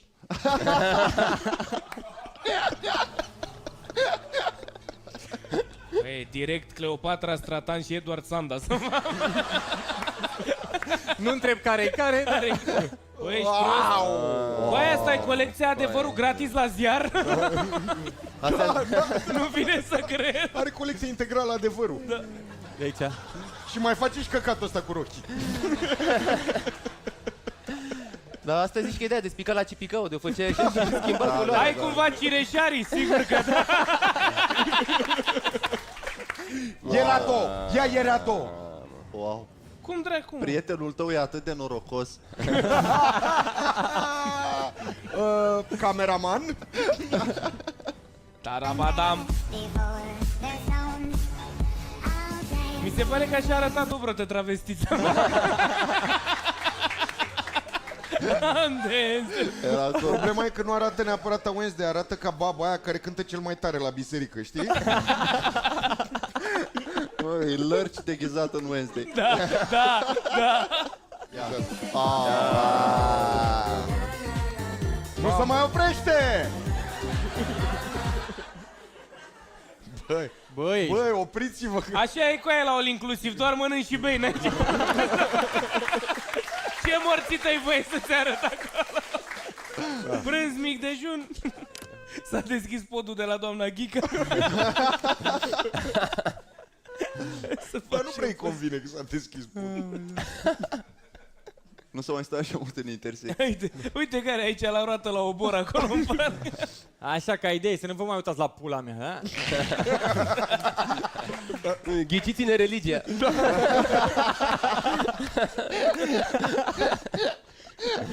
O, domn capitan. Nu, a fost ospătar la Revelionul Marinarilor. Nu, e primul ospătar cu grade. Se întâmplă ceva ciudat cu sprâncelele alea, dar nu dau seama exact ce. Parcă încearcă să se îndepărteze una de alta. Pare că vor să atingă de timide. Nu, cozile sunt una spre alta, știi, și ele vor să fugă spre urechi. Pare că a încercat să-și dea dungă, de-aia și-a tăiat jumate. S-a luat jumătate un pic. Știi când bagi bateriile în telecomandă, dar le bagi prost? E plus la plus. Minus la minus. Cred că ai văzut la țări. Se vede navigator clar sau gen săritor de garduri. M-au pus să păzesc cara. Toate noturile alea sunt făcute de el. O zis, domn capitan, că să nu urce nimeni.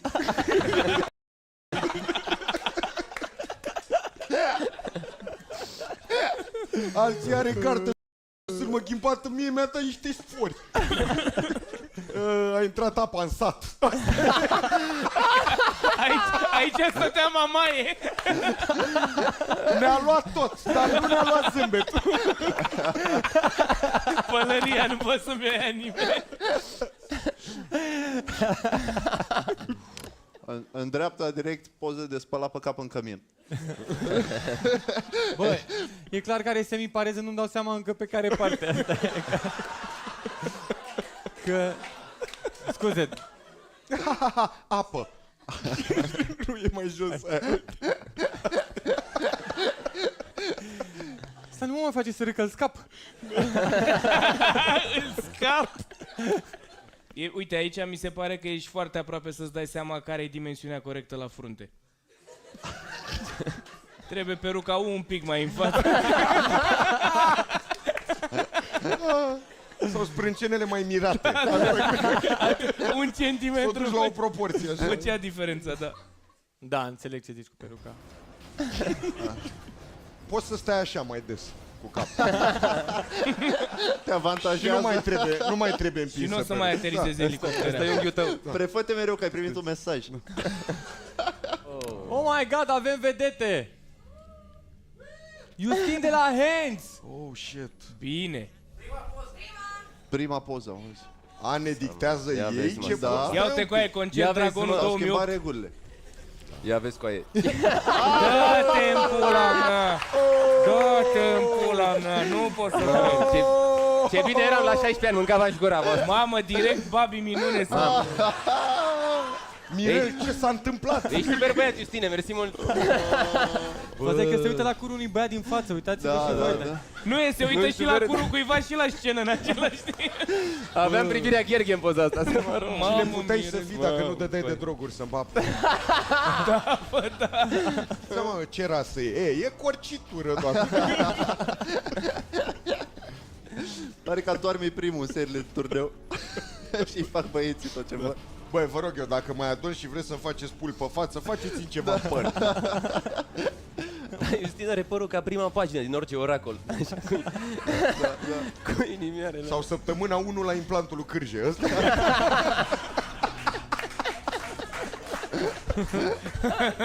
Vreau și eu în cap un leopard, dar cu handicap, dacă puteți. Să-i poză de aia. Te-a luat baba, frate? Nu, frate. Le fitez un pic cu Dumnezeu. Nu, chiar Schimbăm paradigma un pic. Bun, hai să începem cu Gojira. Hai să vorbim de filme. Uite-mă că a avut și părul ok. E în curul gol cu aia. Da. Cârje Sanchi n-a văzut. Dar ce caută la Dorian Popa acasă? Nu înțeleg. Înoată cheluțul, dar mai mult se adapă acum.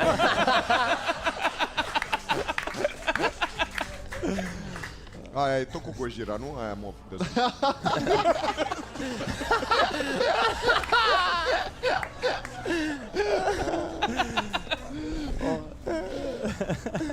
Cântecesc cu neamurile la activity de Crăciun. E bătălie infirmierilor. Uite-mă doamna din față că stă cu capul fix. N-am mai avut de mult o pulă așa aproape.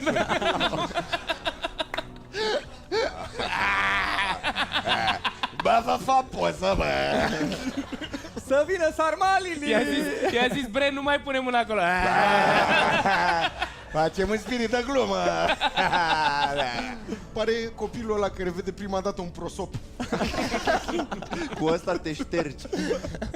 Dacă te uiți la poza aia când e el mic cu clapa, de desubt e popinciuc mic, îi suge pula. Dar cu ochii așa. Un ochi la pulă, un ochi la geam.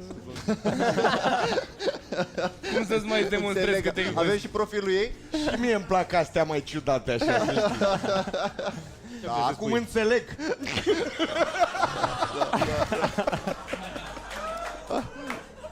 Eu înțeleg numele Cactus, dar... aștept să deschid o poză, dar nu. Bretonul ăla e mai mult ficus din punctul meu. Dar care din voi a avut primul bretonul ăsta? Mi-a luat Jean-Pierre, dar am uitat să-mi pun și apărătoarele. Joc la risc azi. Cer și o scuze la muiștii ăștia în picioare. Cadru pe ei. Sincer, dacă veneai cu ăștia, nu-ți luai hate.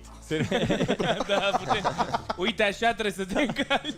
Așteptam metrou. Așa, îl aștept pe următorul, când ăsta era controlul. Ah, de aici nou album Hand, sintetic. Aoleu!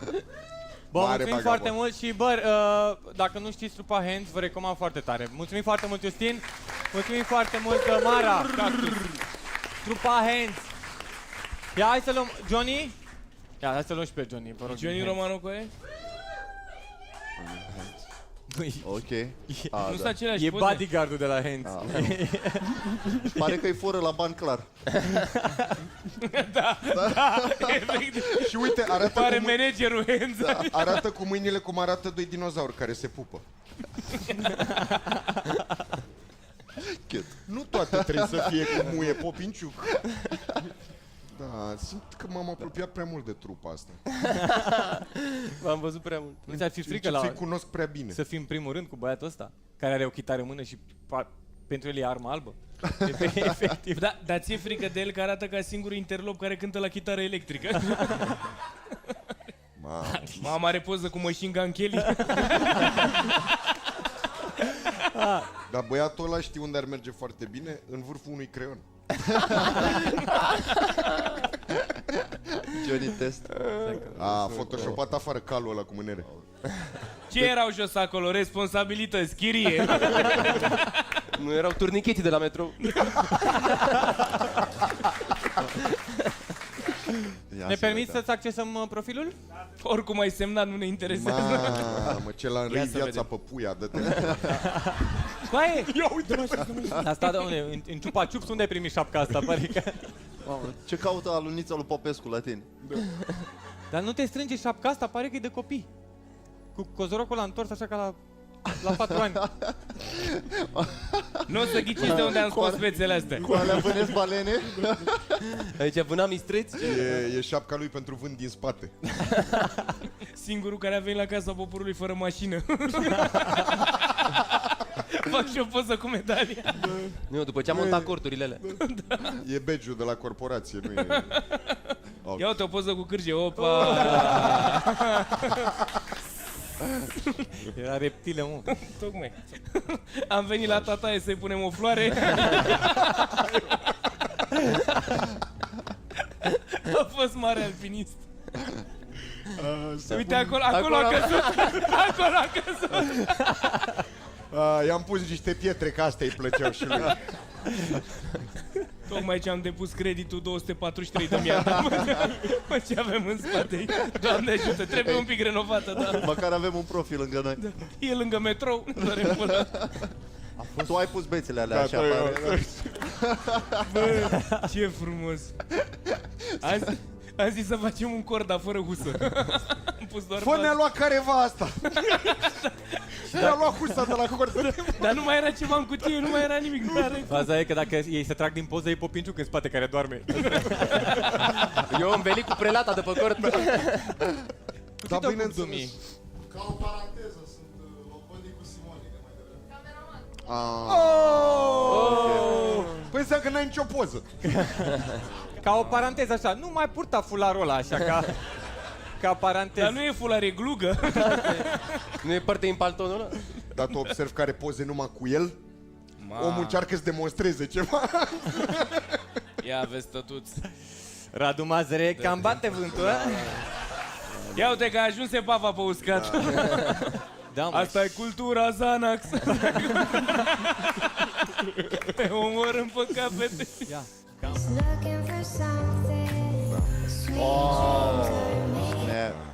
Da, mai ai un pic de învățat de la ea, să știi. Da. În primul rând, încearcă să-l ții așa, mă. Și mă așteptam să cadă niște floricele, niște brichete pe stadion, adică simțeam, mă? Ia, stai așa, nu trebuie transformare, că se ridică imediat. Se face transformare. Lasă așa. Dacă nu era așa rece, era și catargut. Ia, care pleacă să vă geanta? Cum să fie, mă, 20 de euro un șezlong pișama și pe morților? Lasă-o, ce de aici nu putem să ne bronzăm? Da. Lasă-fă că se vede marea și de aici, nu... Ia, ziceți, domnul Trâmbițașul, la cât mi-o puteți vinde dacă... nu știm cum să învârtim astea, să vorbim unul cu altul. Lasă-mă că ne auzim măcar. Bă, sună-mă. Am făcut o paranteză, dar invers. Bă, da, exact ca românii și-au tras șezlongurile până în apă. Pariu că e mașina parcată aici. Da. Poza-i din mașină. Da. Yilmaz e... N-a luat numele soțului, Da, să mă. nu se piardă numele Yilmaz. Sunt din zona Tecuci. Care e foarte rar în Turcia. Soțul e nevăzător?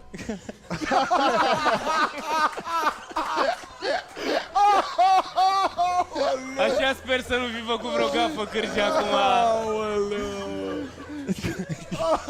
Aoleu, ce prost. Dar uite, măcar încearcă, uite în poza de mai jos. Da. Iubire, mai ești aici?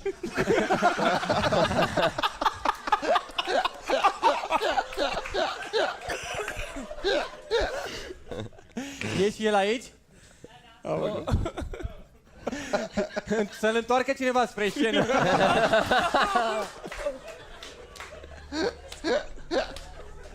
Doamne, dă-te-mi pula mea.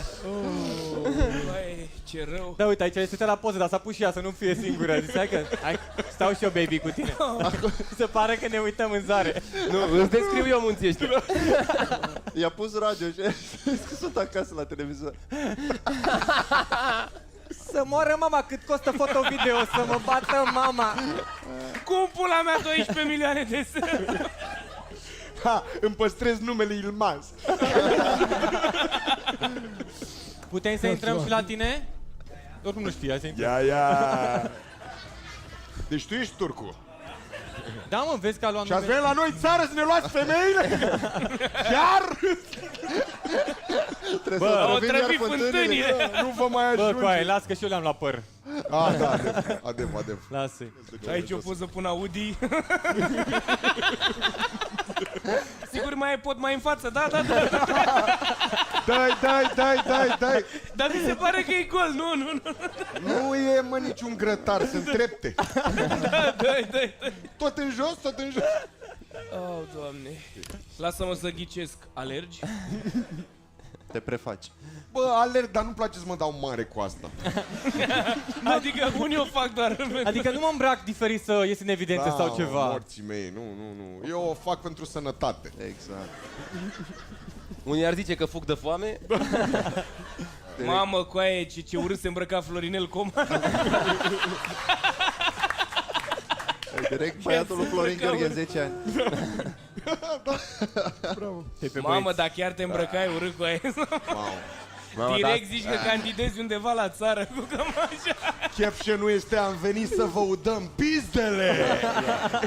Și dacă nu, măcar să vă luăm aperitivele. Și dacă nu, măcar vă reinstalăm Windows-urile. Asta e finala de șah din roșiori. Here we go. Ia. Dar nu pleca, prima e de repetiție, așa. Boschetarul de la semafor când scoți 5 lei.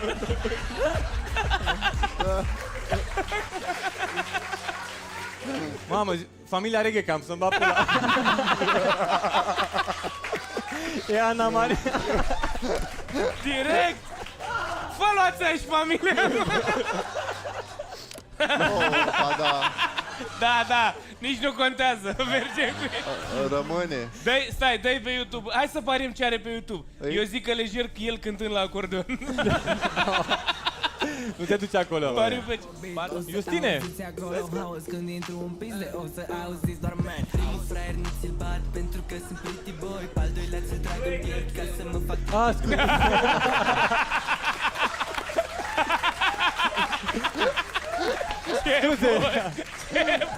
E Crăciunul, bă! Foarte bine. Mulțumim, bravo!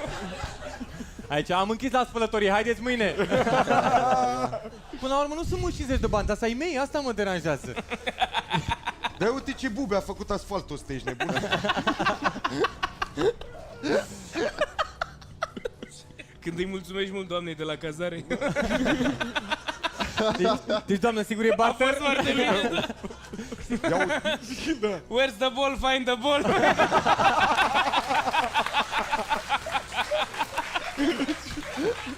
Direct. dinți, repar dinți. Ce să Mamă, repar? deci cred că cineva care are un fetiș cu dinți își fute o labă acum, exact în secunda asta. I-a dat deja stop. S-a dășcheiat. Da, aici, la care e asta? Aia, tare. Mamă, ce-i umplu care, am mâncat aia și pentru labagiul nostru e terenul ideal, exact cum scrie în coment. Cum dau să o văd? Nu vrei să nu o vedem? De ce l-a ajuns pe ăla să-și dea drumul? Hai să-l mai tizuim. Poate aia era în poză. Joacă-te cu el, cârje!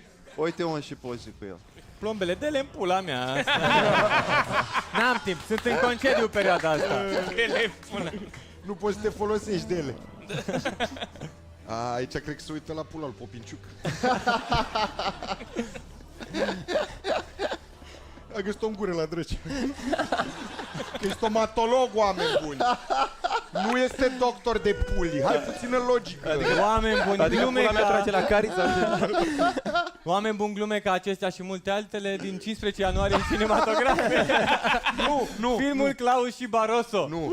Zi-mă, Adiță. Hashtag nicio pulă. Nicio pulă în filmul ăla. Să bag pula de vreo jurătură în film. Zi-mă, Adiță, din 15 ianuarie 16 ianuarie. 16 ianuarie Cinematografe.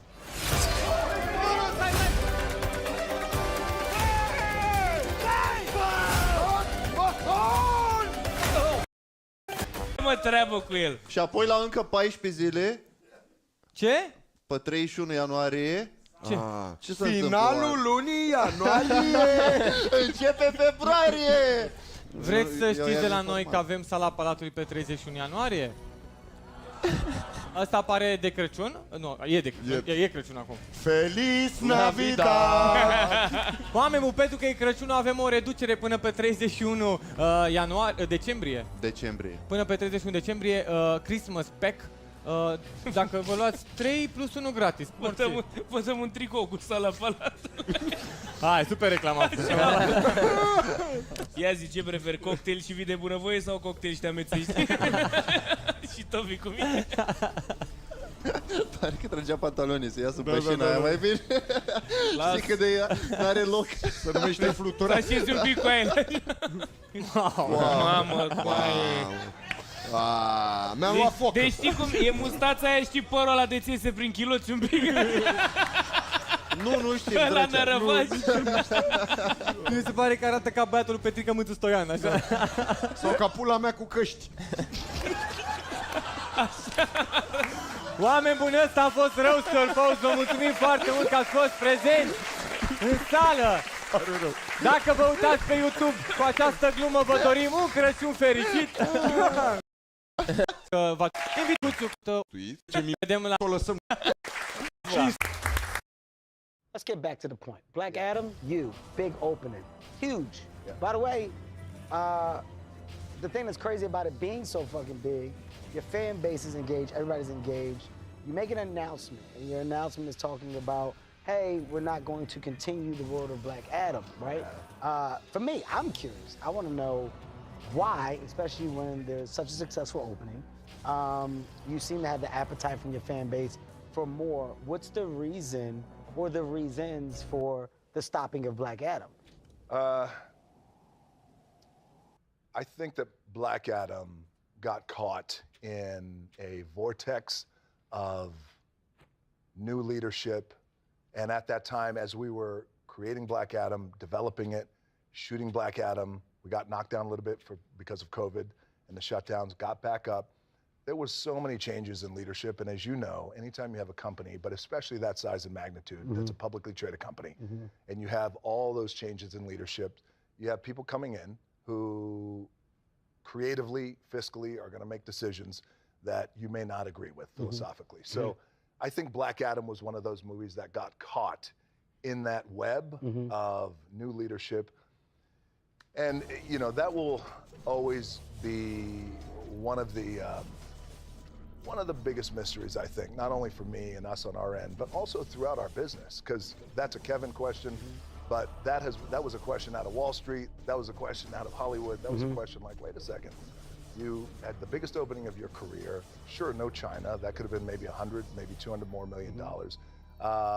You're establishing a new superhero, you want to grow out the franchise, you bring back Superman and Henry Cavill, the world went crazy, And also too, and you were texting me this on opening weekend, is we created a diverse superhero portfolio where we had just men and women of color, in Black Adam 2 as well. So I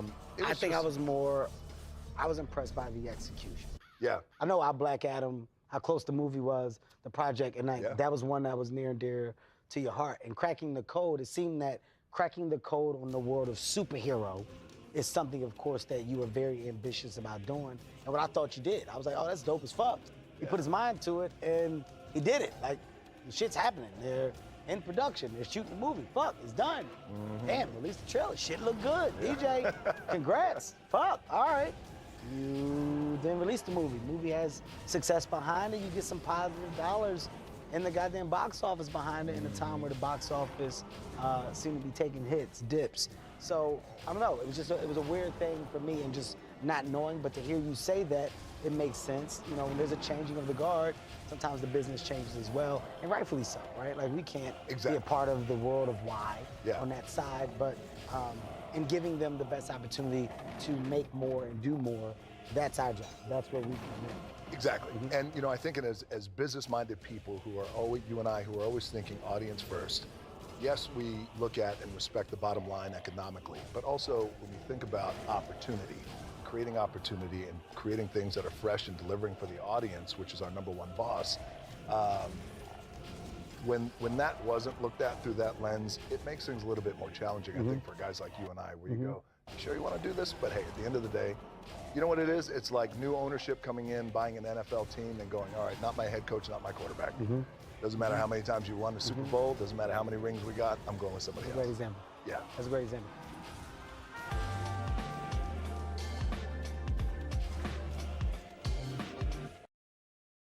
The best song is Sandler. Adam Sandler's Hanukkah or The Waitress's Christmas Wrapper? No, you got to go Sandler. Oh, Sandler for Hanukkah. That's a classic. Sandler, yeah, let's do it. It is Hanukkah when this comes out. Fucking man. I love Sandler. We never discussed it. Love Sandler. I think Sandler might be the GOAT. He might be the GOAT. I just Always ran into happy. him. Might be the GOAT. I just ran into him when I went to New York for the UFC. I landed at the airport right when he was about to leave, and I ran into him. That guy's the fucking man. He might be the coolest person on earth. So genuinely nice. Sandler is so genuinely He nice. used to come to Schwartzen parties and just hang out, just be chill. Dude, I've known that guy for, I don't even know now, like more than 20 years. He never got serious. He's always been so genuinely nice. Great guy. My daughter loves him because during the pandemic Everybody we watched a bunch loves of his movies. Crazy fucking penguin.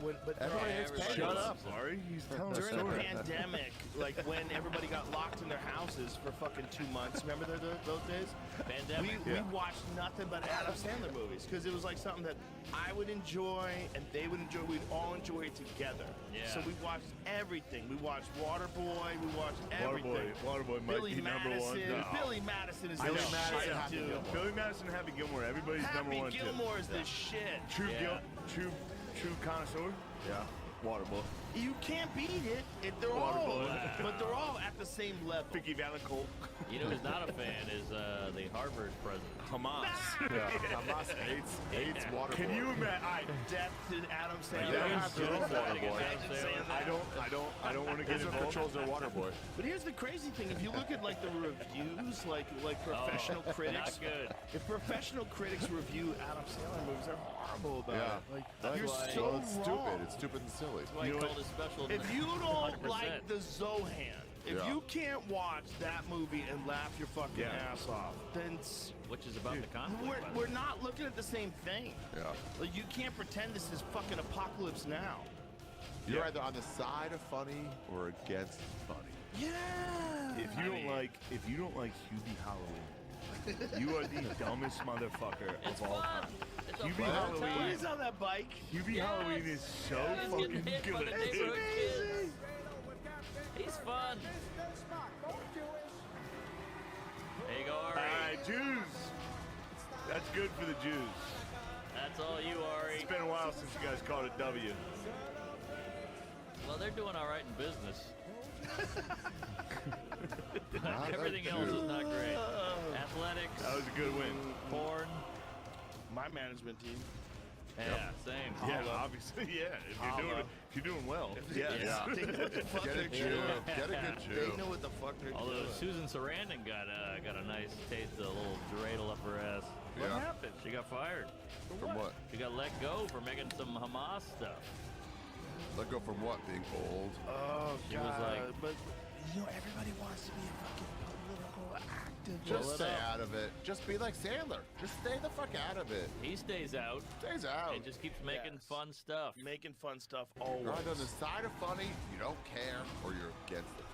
And they don't care either. They just like they have to care. If you can't, Susan Sarandon apologized for a terrible mistake of making anti-Jewish comments. She's just an actress. She's just like Will Smith. She's just an actress got caught up in shit. And was like, oh, people aren't. Dude, if They I was get up caught there, up in attention, man. if I was up there and they handed me a mic and there were Palestinian flags, I would say the wildest shit. Yep. I would be like, yo, Yo. You know rules? yeah. I would Kidnap get, and killing Jews. there's nothing. Yeah, I would get caught up. I too. don't even eat pork. Yeah, frown. I am delivered. Delivered. No. I don't eat pork no more. Dogs suck. I'm not gay no more. I am delivered. I am delivered. Wait, delivered. Delivered. I don't date women. I only date women. I don't want to wear a purse.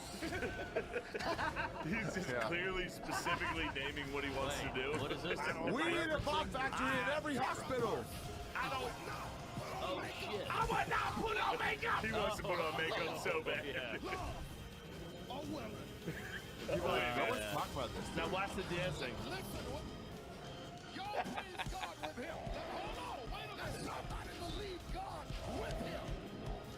I'm not gay no more. It's Kill Tony.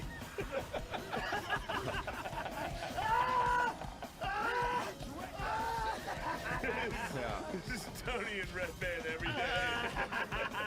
I'm not gay, neither am I. Man, Jordan Peele is cooking. Really does look exactly like that. Yeah, Dude, I was showing I'll up. get one to this. You get it at the beginning? I'd like to get one to this. Keep going. We got. Oh, hey, what's the Let's song? go. What's the song? Hey, this is my song. Here we go. I'm not gay no more. There it is. He's delivered. Make that a gift. Damn, that was quick, Combs.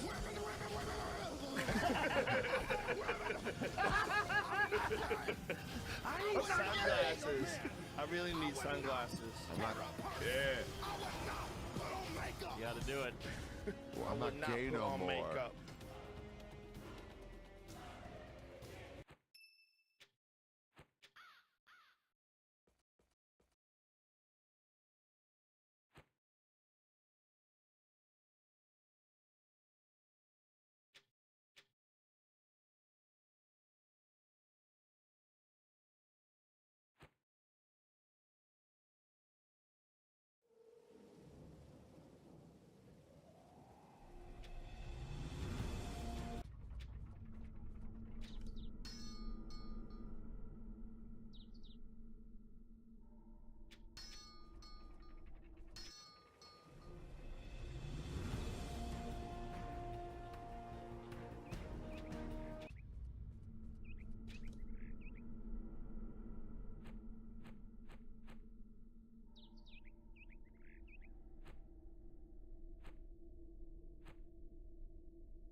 Disfruta acariciarte, ponerte a dormir. Es escalofriante tenerte de frente que hacerte sonreír. Daría cualquier cosa por tan primorosa, por estar siempre aquí. Entre todas esas cosas, déjame quererte, entrégate a mí. No te fallaré, contigo yo quiero envejecer. Quiero darte un beso, perder contigo mi tiempo, guardar tus secretos, cuidar tus momentos, abrazarte, esperarte, adorarte, tenerte paciencia, tu locura es mi ciencia.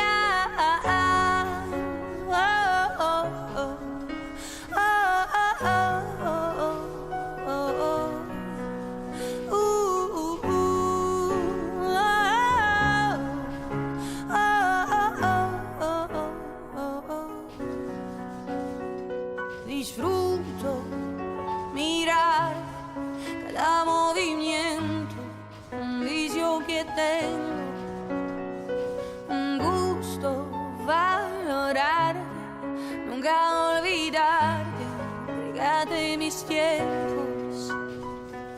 No te fallaré, contigo yo quiero envejecer. Quiero darte un beso, perder contigo mi tiempo, guardar tus secretos, cuidar tus momentos, abrazarte, esperarte, adorarte, tenerte paciencia, tu locura es mi ciencia. Quiero darte un beso, perder contigo mi tiempo, guardar tus secretos, cuidar tus momentos, abrazarte, esperarte, adorarte, tenerte paciencia, tu locura es mi ciencia.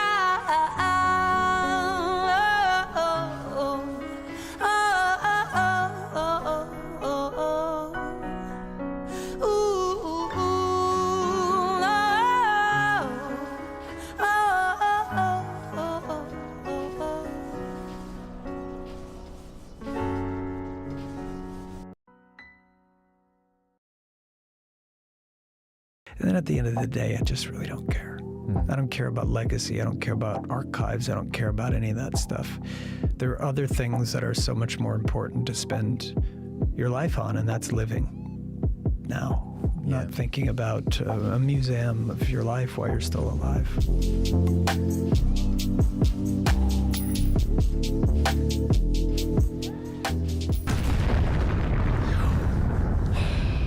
Good to see you. That should have been the ending to this song. No, it shouldn't. No, it shouldn't. No, that's my ending to, you know. I had Kanye on a song one time. He came by, and this is years and years ago. And he sang on a song of ours called Hurricane. But while he was singing, he was doing explosion sounds like that in one part of the song. Yeah. With his voice. Yeah. Well, you know, in the Kids See Ghosts project, which is one of the greatest projects he's ever worked on, the seven song project with Cudi, there's the opening song which goes. You know, then he makes the beats with his voice, and Benny was telling me that he walked up behind him, you know, so he walks up behind him when he's making the beat, and he's like, it's cool, but I need it to be more like, and Benny's like, just do that. Yeah. And that's how it does. It's so cool. By the way, when I saw you, I smiled more than I've smiled probably all year, so that was nice. I enjoyed that. That's nice to hear. Yeah. It's good to see you, my friend. Yeah, you too, man. You too. Yeah. We've known each other a long time, and I never take it for granted. I never take seeing you. One time I took it for granted, and you called me, and I love that you did, and I never take it for granted again. I've loved your music and what you represent from day dot, and I'm so happy to have you when you brought it back. And my brother has been like, you know, I said at the end of that song, I said, why don't we just try to go left field? And I sent some just bullshit idea. It was nothing.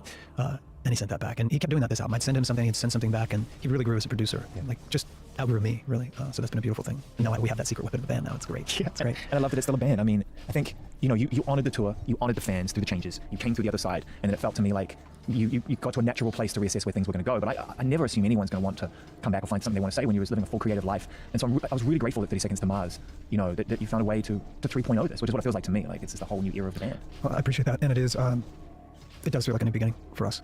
You know, it's important as you continue to be an artist to be willing to destroy a bit of yourself, let go of the past, in order to move forward. And, you know, my brother and I, a lot of people think about us as a hard rock band, which is always pretty surprising to me, because if you look at even the first record, there's, in my mind, a lot of diversity. There's electronics, there's strings, there's different kinds of arrangements. You're more Depeche Mode to me than you are alternative rock. I mean, if I was going to draw any comparisons, you know, and I think that I appreciate that, one of my favorite, but, and we've learned a lot from that band over the years, but The Cure, Depeche Mode, bands that weren't afraid to. I always loved The Cure because they could write the darkest, like a song, a funeral ballad, right? And then they would take a Friday I'm in Love. Always Don't Cry. You know, and that's pretty brave. And how incredible that the audience goes on that journey with Robert Smith. Because he's always lived by this one primary principle, which is that being the outsider is a good thing. He's the ultimate outsider. You know, and even when he's on the inside, he's like, I'm not staying. I'm not staying here. I'm not comfortable here. And I think it's one of the things that people misunderstood about 30 Seconds to Mars, because you became successful and we love you as fans, we love you. Is that you're not outsiders? I think you're an outsider. Well, we certainly feel like it. We always have, you know, and I think that if you've had that feeling as a kid, it probably never goes away. My brother and I, we moved around a lot as kids. We were always in a new town, a new face, a new school. So it was natural. We had a very young mother as well. We still have a young mom, and you know, it was just the three of us. So it did feel, in a sense, like it was us against the world. And you know, we had each other, but always felt like the black sheep, the dark horse, for sure. Was the imagination and the places that you went to in order to feel safe? When you're in a new town, you're removed of any of the comforts and the familiarity that gives a child safety and security. So I'd imagine that your imagination played a huge role in allowing you to disappear from that, and probably informed your journey that you've been on ever since. Yeah, that and the drugs, for sure. We grew up around a lot of artists. By the way, I wasn't being insensitive when I giggled a little bit when Jared said drugs. He just has one of the best straight face comedians you've ever met in your life. I only have a straight face. You have to get very much into the rhythm of Jared's comedic delivery, because it's only funny to 2 or 3 people. Thank you very much, appreciate it. But you know, we grew up around a lot of artists, so that creative path, like for us as kids, it was completely normal to, you know, be a sculptor, be a painter, be a performance artist, be a photographer, and that was a blessing. Like, we didn't have a real traditional upbringing, so you know, we wouldn't be here obviously if we didn't have that exposure to the arts and creativity and the drugs. When did the drugs actually step into you? I'm not going to talk about the drugs. I just feel like it was always off the table, but I mean, we're all grown ups now, and you're way past it, and you make great music, and I think we're in a situation where we can talk about it. Hopefully, I mean, what introduces you to drugs at a young age, and how hard was it to get, I'll put it all in one question, how hard was it to kind of find a pathway outside of that distraction? You know, I grew up in an environment where, you know, there were drugs around. I mean, I knew what the smell of weed is, you know, as a very, very young kid. I mean, I remember walking by some trees, some like bushes or something, as a young kid, very young kid, like maybe, I don't know, 4th grade or something, and saying to the other kids, oh, someone's smoking pot. They're like, what do you mean, what's pot? You know, or what they didn't know what that certain spice was.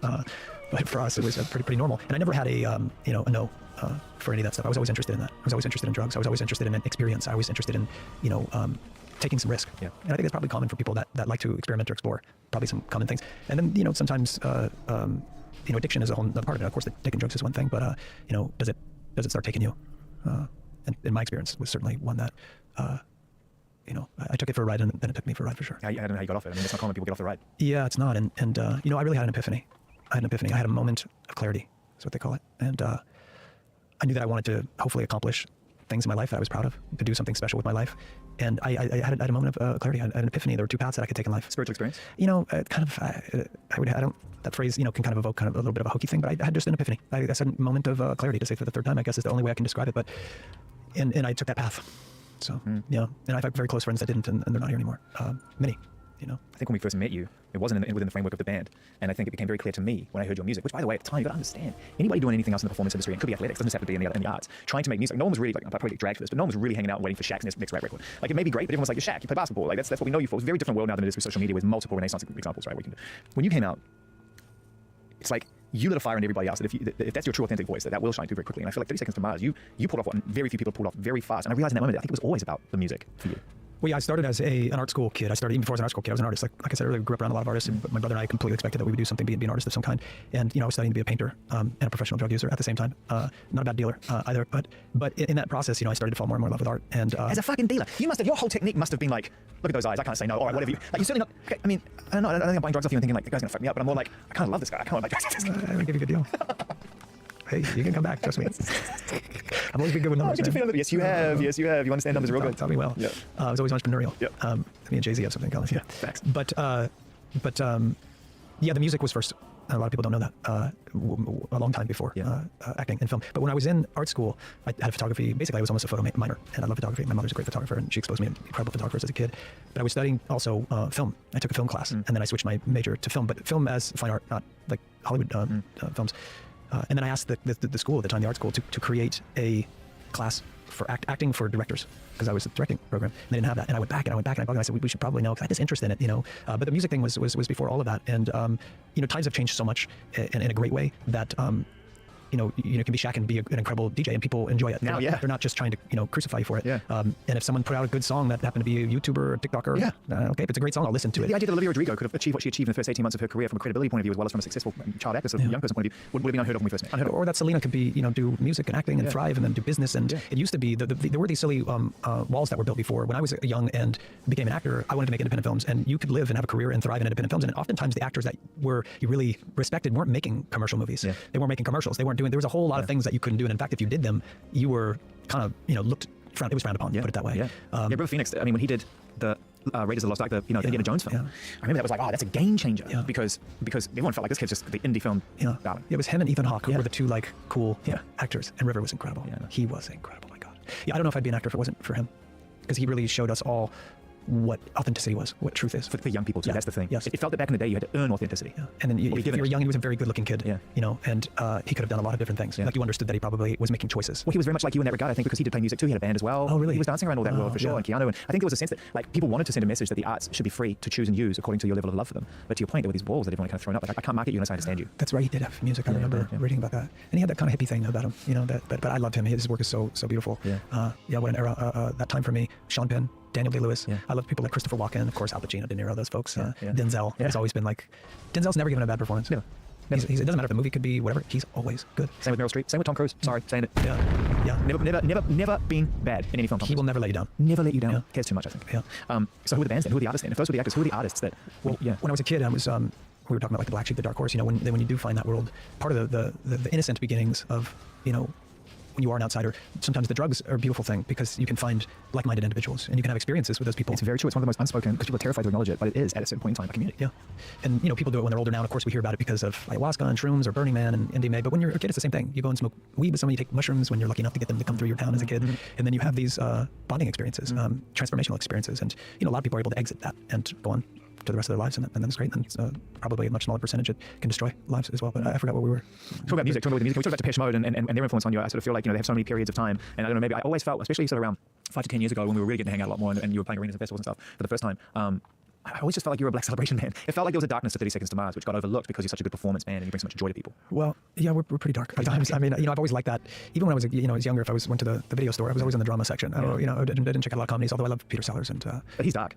There's a lot of darkness. Well, I like Wedding Crashers too. So that was it is pretty funny. That was pretty fun. But there's darkness, and there's still darkness in this album. But like I said, the diversity of music, like having the darkest song you ever written next to a bright sunny day, that's a good thing. And to be able to do that, a lot of times, my brother and I talked about this all through the years. We never wanted to be locked into any kind of box where we were unable to explore different types of music. And you know what? You will get people that complain, people that are disappointed, people that only want you to scream and want heavy music. But there's no price too high to pay for the privilege of owning yourself. And you've got to find those things that excite you. You've got to break your own rules. I can go make another This Is War. In fact, I have an album that I've been working on in the background of things. That's like kind of a rock record for the ages, hopefully. Kind of like and maybe like one part fuck you, one part goodbye, one part like let's just celebrate this other thing that we do. I want to focus on the first two for a second, because the fuck you and goodbye are important motivators for anybody, I think, who's kind of making art. I truly believe you need a bit of fuck you in order to achieve your goal, and you also need to be to flirt with the end. I feel like a lot of artists I've spoken to in my life, when they're making something, dance with demise, either personal or maybe this is my last record, or it's like you need to know where the end is in order to be willing to push further ahead. Maybe it's like a narcissistic thing, like it's like thinking about your own funeral or something. I don't know. Like, that one hand, does anybody give a shit if you? Okay, we got the other albums, but doesn't give a shit. Period. Really, and it's good to remember that. Like, and then of course do whatever you want to do. But yeah, I mean, to go back to the darkness thing, I always loved, when I was a kid, I loved Pink Floyd, I loved Led Zeppelin, I loved The Doors, I loved The Who, I loved classic rock. My brother was a metalhead, and he loved the classic too. My brother actually loved everything. He was listening to Spyro Gyro and fucking George Winston, and then he listened to R&B. I come up with, what are you listening to? But he has a really wide range of taste, and you can start to feel it on this album. Yeah, you can, and it covers an enormous amount of ground, but in an overwhelmingly revealing and positive way. Even a song like Lost These Days, which we started talking about at the beginning, it's one of the most personal songs, at least for me, as someone who's a friend but also a fan. I feel like you're going into places I haven't heard you go before. There's a vulnerability to it, there's an acknowledgement of your own flaws and the face of trying to change. There's a lot going on in that song alone, and then you have these really positive sort of upbeat like senses of like, hey, it's pretty fucked outside the window, but what's your internal voice telling you? Yeah, and there might be a something to compare to that, like the process of making the album artwork. At first I was creating all these Renaissance paintings using AI, and they were like stunning and horrifying and beautiful, and I still have them. I created like thousands of them, and it was like, this was a year ago, so still in some ways early days on that. And they were like broken bits and quite stunning, beautiful, and disturbing all at the same time. And then I threw them all out, and I decided to, last year I was taking photographs of the sky, sunsets and skies, like every day for a year. And then just as a little art project. And I remember I had all this sky, so I opened up the folder, and I was like, wow, that's quite beautiful. Maybe there's something there. So we went from like this kind of dark thing, kind of brooding, dark, strange, stunning thing, to this really simple, beautiful, ordinary, familiar thing, which is sky, the sunset, something that's right above us. And the title of the album is It's the End of the World, but it's a beautiful day. And I thought, what's more beautiful and something that we often forget about than just looking up. Right before I came in here, I was outside and I just took 2 deep breaths and just kind of stood out there. The same thing. So I'm really glad that I made that change. But the dark and the light, and there's a lot of that in this album. And by the way, when we've been rehearsing right now for Lollapalooza, and we're playing a lot of old songs. And it's good to have these newer songs in there. It's like a breath of fresh air, and then it's really fun to go back to. We're playing a couple of songs we haven't played in 10 years. Wow, yeah, that's cool. Yeah, I love it when artists get to that point where they get to flirt with their own legacy and not just be in the treadmill of playing what extension of what you did last time. It's like, well, hang on a minute, I don't even remember how to play this. Come at it from a new way. I think it must be the closest thing you get to actually being able to hear yourself with complete disconnection. We were playing a song called Attack. Yeah, I was like, and the funny thing about the song is it came out. It was the first single on our second album, and it came out and it bombed. XFM, I think. Yeah, I thrashed that. But it bombed. Okay, we got dropped by the label. That sounds like my influence. What's wrong back then? Okay. Maybe it was great in the UK. Who knows? But it was good. I'll take it. But it bombed, and we always believed in the song. But then we got dropped by the label. We had a second chance. We put the song out. I'll tell the whole story another time. But it's a long story about the Kill, and then the Kill was the song that changed our lives. But what's fascinating to see is Attack has become one of our top songs in general, and it's quite cool that people discovered it throughout these years and are still actively listening to that song. Well, it's just like the sunsets, they're waiting for you. These songs are waiting for you. I had this moment with this Here We Go Magic Over the Ocean song I found. I was making a playlist for a friend of mine the other day just because I thought he might need it, and I found the song and I was like, it's been sitting there for 11 years. I've never discovered it, and it felt nice to know that I found it at the right time. You found that photo at the right time. That encouragement we get from those who know us best, or we pay to get to know us best, to try to live in the moment as much as we possibly can and experience that. I think even in the album title you sum that up. It's the end of the world, it's a beautiful day. It's funny, we talk about the end of the world like it's all going to be like dark skies, rolling thunder, and the 4 horsemen firing lightning bolts out of their ass. At the end of the day, if and when the world comes to an end, it's quite possible it'll be beautiful outside. Yeah, it could be. This could be it right now. Couldn't think of anywhere else. That's not true. I wish my family was here. So I want to talk about. We haven't really spoken. By the way, you just reminded me. I recorded a song with Chino from the Deftones 10 years ago, and I never released it. Fuck you. I just remembered it. It's called Artifact, which is the same name as the documentary. Yeah.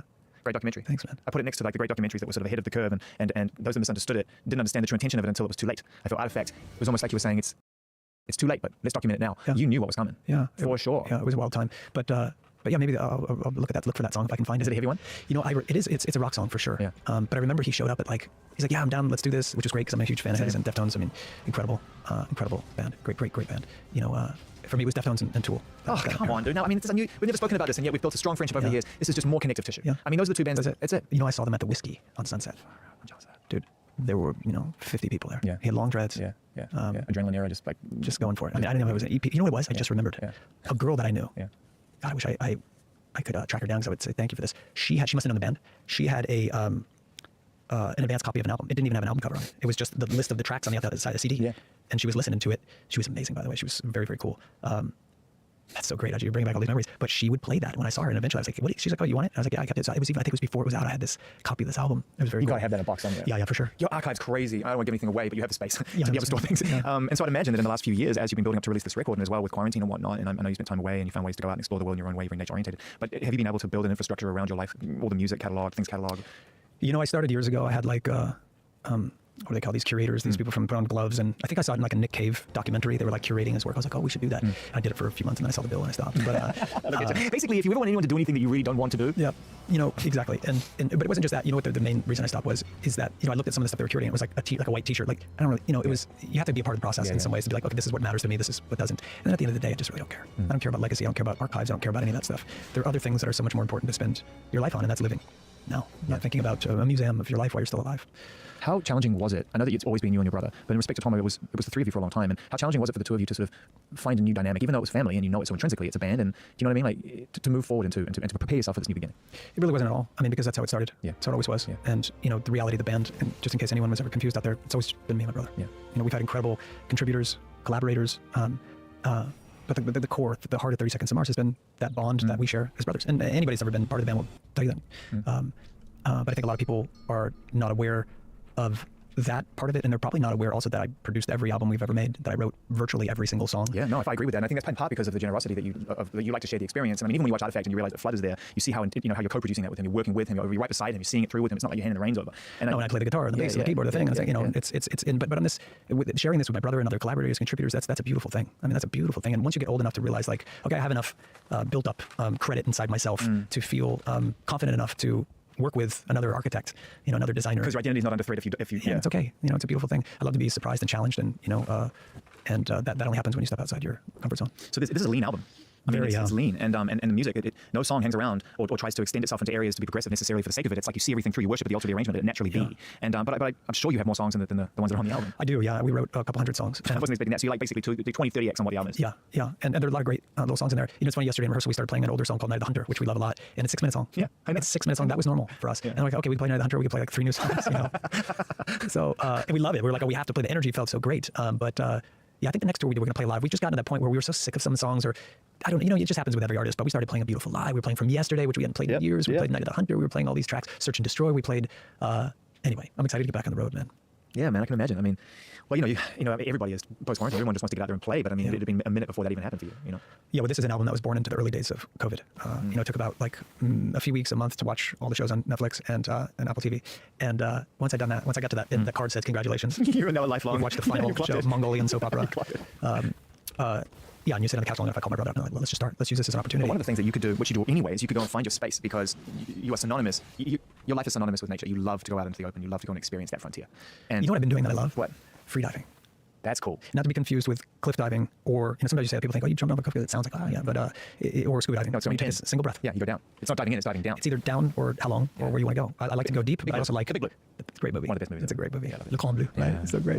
And I love to go through caves as well. But without oxygen supply. Yeah. So one of the things I just want to point out for people, it's really not for me to say, but I think I have the ability to be able to put it into some very brief context, is that Jared likes to test himself. Let's test yourself. Is it a test, or is it more just a never-ending curiosity that drives you to go a little bit further than others might? I don't know. It's a funny thing for me. It's pleasure. Yeah. I love to, like, 99% of the time I rock climb, I have a rope on. But sometimes you don't. What's the highest you've been without a rope? I mean, sometimes you're very high for a moment on a ledge, or you take a rope off in a certain section of a climb, or you do things. But the idea of free soloing isn't to fall and die. The idea of if you're going to free solo something, and I'm not a soloist. Let me just be clear. That's not my forte. But I've of course soloed stuff, and you do it when you are confident that you're going to be okay. But why do it in the first place? Oh, it's a beautiful thing to be free and to move around on the rock, to cross the ridge line, to be unencumbered. And the summer actually did quite a bit of it. How high? I'm just sticking to that question. It doesn't really matter the height, to be honest. I mean, I've fallen from 600 feet with a rope and almost died. That's probably the closest I've been to death. Another time I was on something at the very beginning of my rock climbing. I was with Alex Honnold, and we were doing something called Mathis Crest. And there's a moment in it where it's a ridge line up in the Sierra Nevada. There's a moment in it where you have to kind of take yourself from one section of a ridge line to another, and there's kind of a steep notch. And you have to kind of do a karate kick, a lot like in the movie, to the other side, or somehow get your hand and your leg all the way to the other side and let go of this side. But beneath you is a bit of an abyss. And I remember when I did it, I thought I had, my foot was going to connect with the wall, and I just went over, and it was just air, and I started to fall down, and I grabbed a hold of the other side and held on. Like a branch or a bush? Or no, there's no bushes. It's just pure rock. But I just grabbed on the whole kind of side of the ridge and started sliding down a little bit. I held myself. But shit happens. Sure. And when that happens, do you laugh? What's your body tell you I think you just, oh shit, you just have a moment of like, whoa. But I like to climb in general because it's one of the few things that compels me at the moment, and you're not thinking about anything else. The same with freediving. If you're going to dive, I'm a very beginner freediver, by the way, and I went just about 100 feet. We were going a meter or so, but just about 100 feet. And when you're down there, you're thinking about your breath. You're thinking about keeping your heart rate slow. You're thinking about death.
Îndrăgostiți de atâtea ori, ca o grădină de alei flori, tot înflorim, ne veștejim și primăvara înapoi ne iubim. Îndrăgostiți de atâtea ori, ca și cerneala pe scrisori. Poate pierim, dar noi doi știm, rămâne scris cum noi doi ne iubim. Ai știut cum să-mi dai de toate, și fericire, liniște și dor. Chiar dacă ne certăm, cumva noi ne împăcăm, și în ale tale brațe eu ador. Ai știut cum să-mi dai de toate, și fericire, liniște și dor. Chiar dacă ne certăm, cumva noi ne împăcăm, și în ale tale brațe eu ador.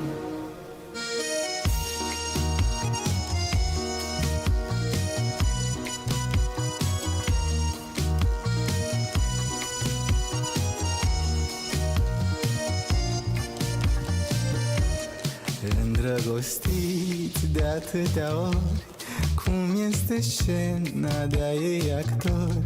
Replici tăioase, dar și iubiri, tragem cortina, în săruturi sfârșim. Îndrăgostiți de atâtea ori, ca ale mării ascunse comori. Timpul tot trece, nu ne grăbim, ce avem noi știm să prețuim. Ai știut cum să-mi dai de toate, și fericire, liniște și dor. Chiar dacă ne certăm, cumva noi ne împăcăm, și în ale tale brațe eu ador. Ai știut cum să-mi dai de toate, și fericire, liniște și dor. Chiar dacă ne certăm, cumva noi ne împăcăm, și în ale tale brațe eu ador.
Do you have light up shoes? I do.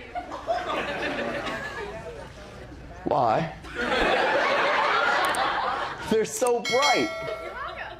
What's that? I said you're welcome. You said you're welcome? Yeah, thank you for bringing Christmas lights on your feet. I appreciate that. If you click your heels together 3 times, you go back to Dayton. How cute is that? Can I see it? Can I see it so they understand?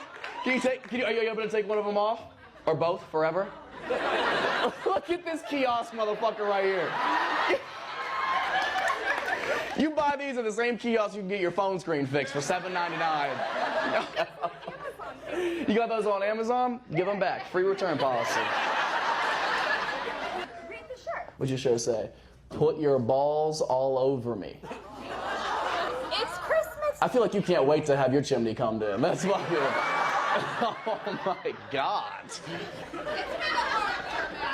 It's been a hard year. It feels like you've learned nothing.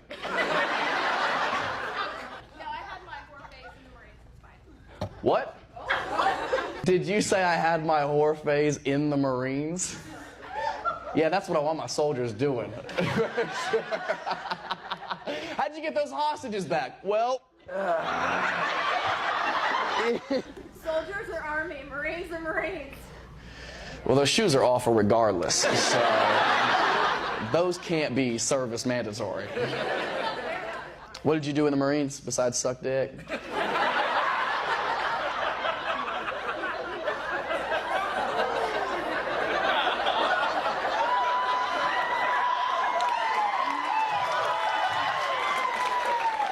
Circumcised.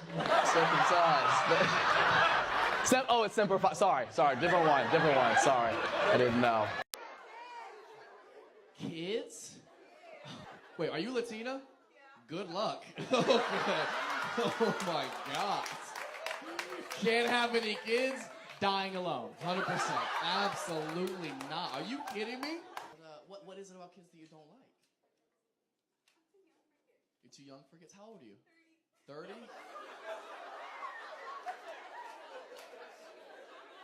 I don't know how much you remember about health class, but you're almost too old for kids. I don't know if you know that.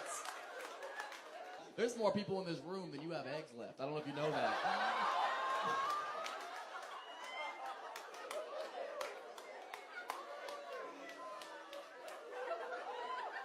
Sorry, Latino, huevos. I don't know how many huevos you have in there. Sorry.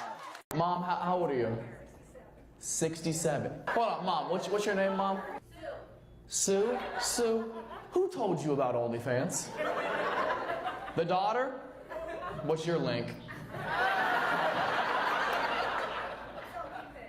You sell feet pics? Do you actually sell feet pics? I should.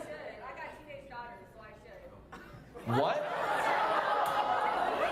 Oh, for the money. Okay. I thought you meant like a collab, and I was like, that's not cool, but probably profitable.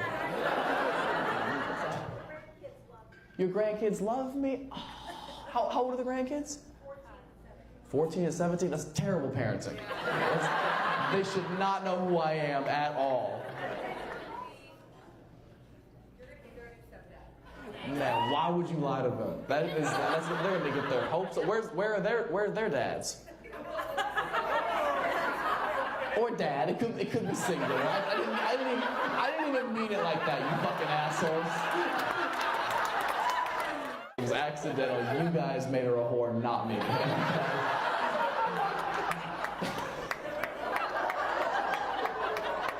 So he's at home with the kids right now. I like that. I like a good mom's night out. That's so cute. I didn't ask though. 67. Is anybody older than 67? On Earth? Anybody? If you had any advice to give to everybody in here with good knees, that sucked, Sue. That sucked a lot. I'm not gonna lie to you. You know what? How would you feel if I put that on your tombstone? How would you feel? You'd be like, not a lot of work put into that. I was looking for some life-altering advice. It's past your bedtime? Yeah, it's almost time for you to wake up.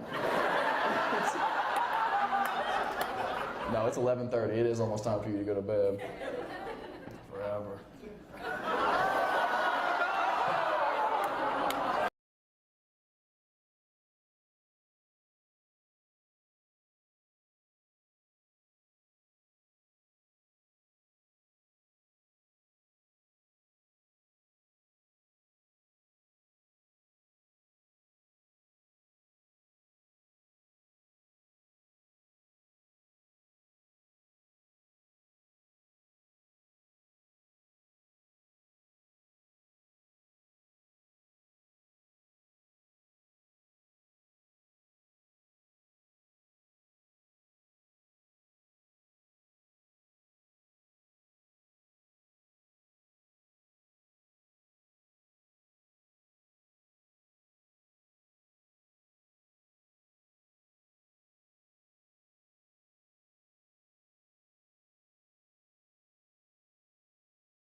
Anybody gay?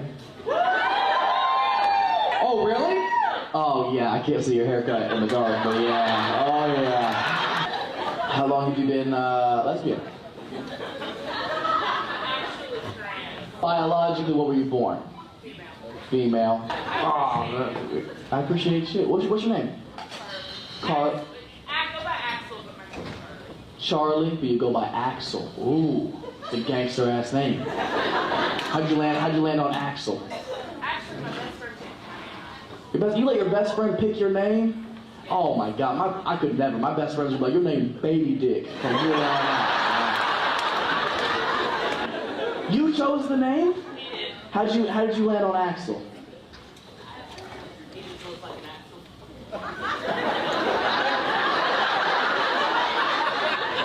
You built like a carburetor. I don't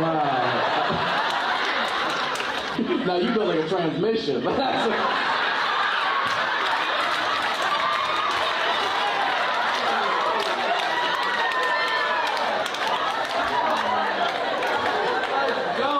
Where is it? I know there's something in there.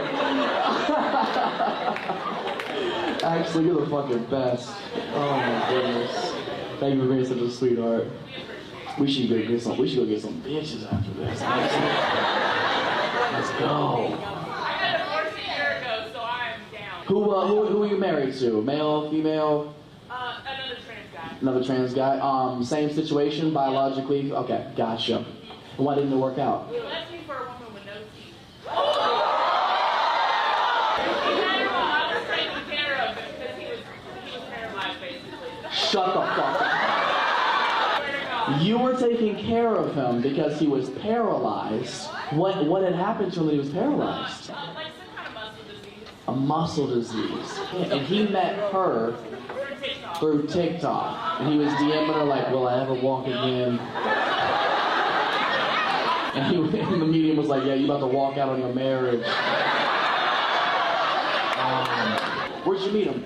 Huh? Where'd you meet him? I've known him for 10 years. No way. I'm a drag king, so I met him doing drag. No way. Fuck you. What's that? You have a stage name? My name's Gunner Down. Gunner Down. Oh my God. You and your 9mm. With Gunner Down as the name, I picture you going like full Rambo, just shirtless, and then you come out, your big line is like, you know I stay strapped, and you pull out a strap on. Axel, you're such a sweetheart. One more time for Axel, everybody. What's your name? Jack? Great to meet you, Jack. Where you from? From Africa? Oh, fuck! Colorado Springs, like, we don't need any more black people. We got the main one. Straight from Africa? Holy shit. I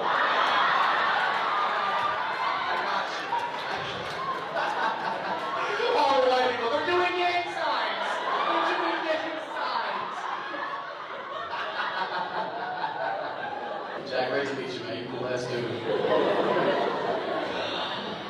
Are you single? Married? Oh shit, to who? Where's she at? Is she really in here? You not sitting with her? No, African cultures don't. She works here. No way, are you serious? Where's Jack's wife? What's her name? Kimberly. Kimberly! Hey, yo, Kim! Let's go to like the direct.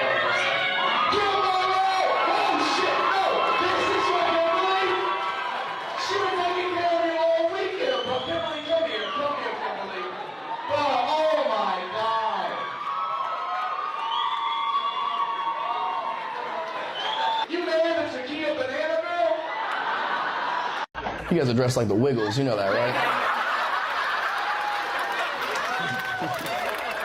Like in 50 Shades of Sacramento. You guys are all different. Did you purposely dress in different colors?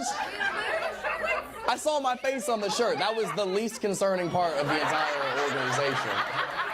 It was really the color coordination is what's really impressive. Yellow, red, kind of pinkish, and then green. Nice.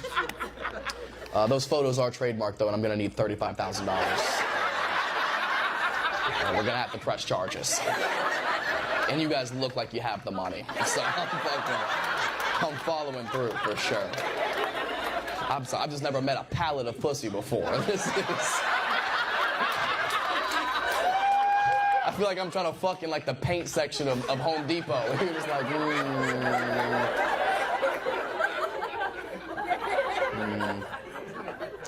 You live in Washington State or DC? Is there Bigfoot up there? You haven't found him yet? Keep looking. And make him wear the blue blazer when you find him.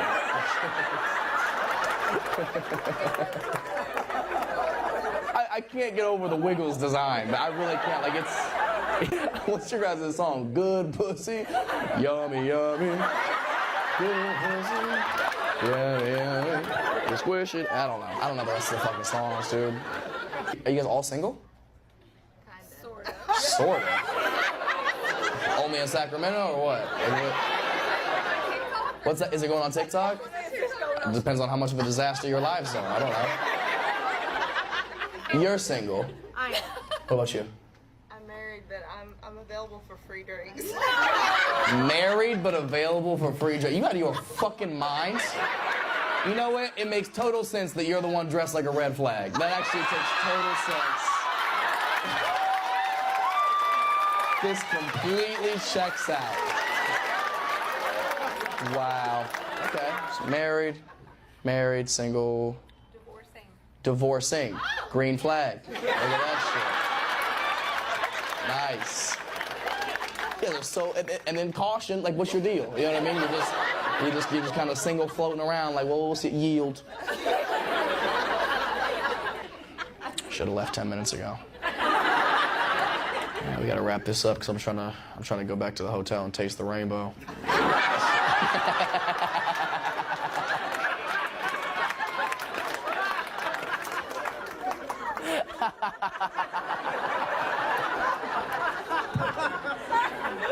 There's also police officers here. I met a Officer Swindell. Did you meet Officer Swindell? Oh, is that his wife? This is him. Oh man, he said you take forever to come. He said that before the show.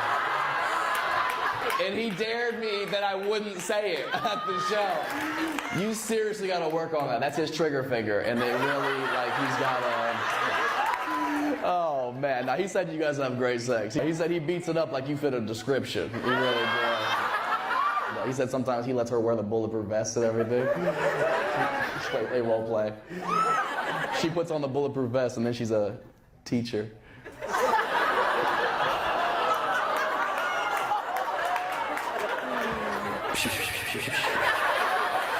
Sorry, I'm not one of your students. My bad. Sorry about that. That's not even the last school shooting joke of the show. I lived in a crematory. You lived in a crematory? My old apartment was a crematory. Pennsylvania had the first crematorium. Why do you know that? Who the fuck just knows that statistic? Nerd. And it's right next to a nursing home. It's right next to a nursing home? The convenience. Beth.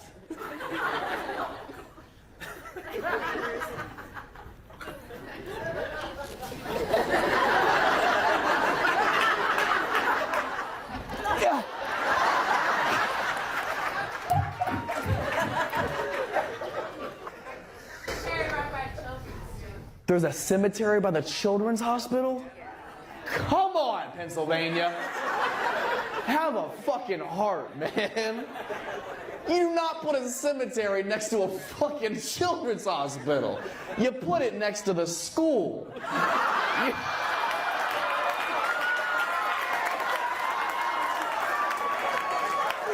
I told you there was one more.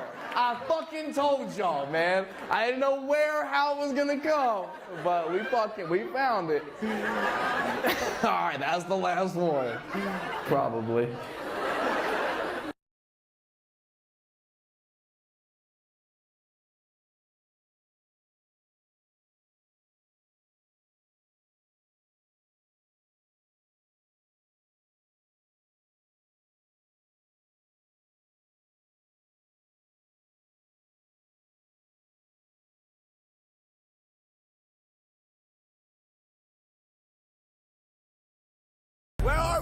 Blacklist Festival! Oh my God, look at his dress. Wardrobe game super strong. I'll be honest, I have no idea where I'm going, but we're going. I have no idea who's playing, but it sounds like it's gonna be Basie. Oh my God.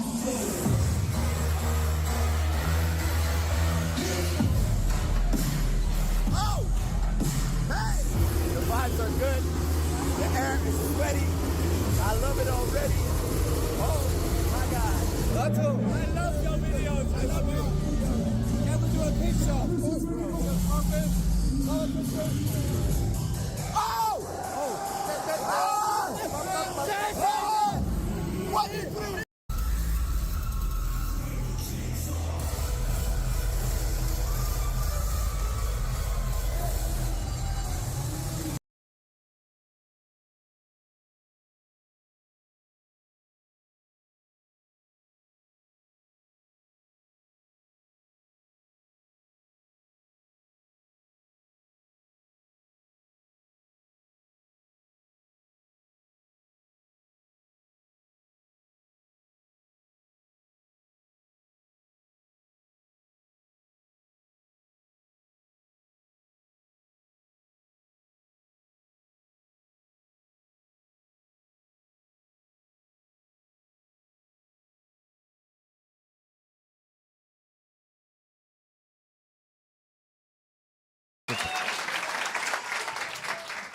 Vă place mâncarea? Sunteți fani?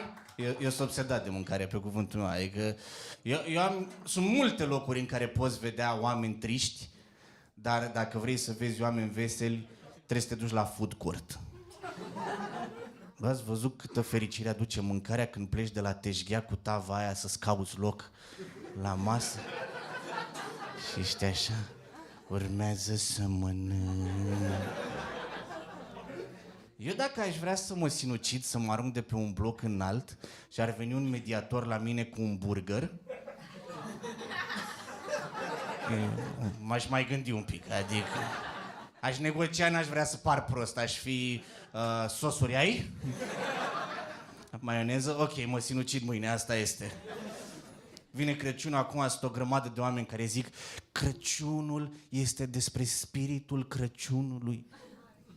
Ne căcăm pe noi, bă. Crăciunul în România e atunci când balconul devine frigider. De Crăciunul e perioada aia în care dacă vrei să mănânci ceva ușor, îți încălzești sarmale. Aveți imaginea asta cu voi la 12 noaptea? Încălzind sarmale într-o olicică mică așa, punând apă pe ele din toate părțile să se încălzească? Ăsta e Crăciunul în România. Crăciunul în România e atunci când te duci la maică-ta și trebuie să ai mare grijă pe balcon să nu-i calci în piftie. Ăsta e. Când vrei să aerisești, să nu îi lași urme de șosete în piftie că te omoară. Sunt oameni care zic, Dom'le, noi tăiem porcul pentru tradiție. Noi nu-l tăiem că ne plac jumările. Noi respectăm tradiția. Cum respectăm tradiția? Tăiem porcul. Asta e. Au oamenii ăștia, noi românii, noi avem chestia asta, e treaba noastră. Ne place să bem lângă un cadavru. Indiferent ce, a murit bunica, tu un pic de țuică. A murit porcul, un pic de țuică, fiartă, nu chiar țuică normală, să fie un pic de diferență. La bunică tu nu e așa distracție că nu poți dai cu pârlitorul pe el, da, e... Oricum, e a noastră. Trebuie să recunoaște. Orice român când vede un porc pârlit are un sentiment de milă peste care vine o senzație de poftă. Românul la tăiatul porcului e așa, se duce, îl vede și zice, uite mă, săracul.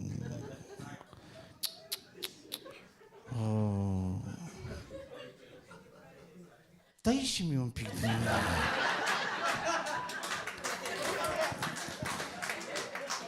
L-a spârlit bine? Da, și ureche, da, asta. Săracu. Da, asta e tradiția la noi în România, na? Porcul cel mare îl mănâncă pe cel mic, asta este.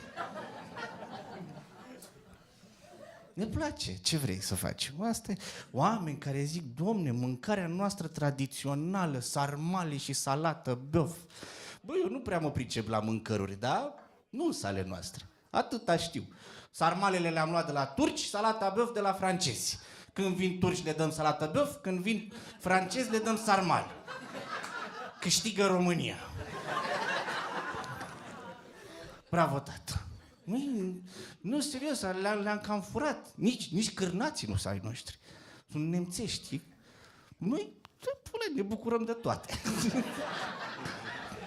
Noi avem o singură chestie a noastră. Noi, ca să facem produse tradiționale românești, adăugăm la finalul celorlalte produse de casă. Lasagna de casă, 100% românească.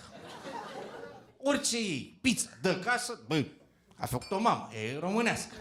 Orice ne ghidăm după chestia asta de casă. În viață, când vrei să te căsătorești, cum îți iei o femeie? De casă? Dacă ai luat-o din comerț, ai belit pula. E cam nasul. Noi avem o chestie românească 100%, chiar dacă n-am inventat-o, noi ne reprezintă. Ciorba. Ciorba ne reprezintă ca români, e a noastră. Adică cu toții avem pe acasă, în frigider, un ardei care e cam stricat. Dar nu-l aruncăm, că-l băgăm la ciorbă la un moment dat. Strângem chestii, dăm pulea să le punem la ciorbă. Când o telecomandă fără butoane în casă, o ții, o bagi la ciorbă la un moment dat. Ce să faci? Ăștia suntem noi. Noi, românii, facem ciorbă din plante care n-ar fi avut sens pe pământ dacă nu le-am fi făcut noi ciorbă. Loboda. Ori facem noi românii ciorbă din ea, ori se pișe câinii pe ea. Atâta are loboda. N-ai ce să faci. Ciorbă de salată. Nu mă să faci ciorbă din alt fel de mâncare.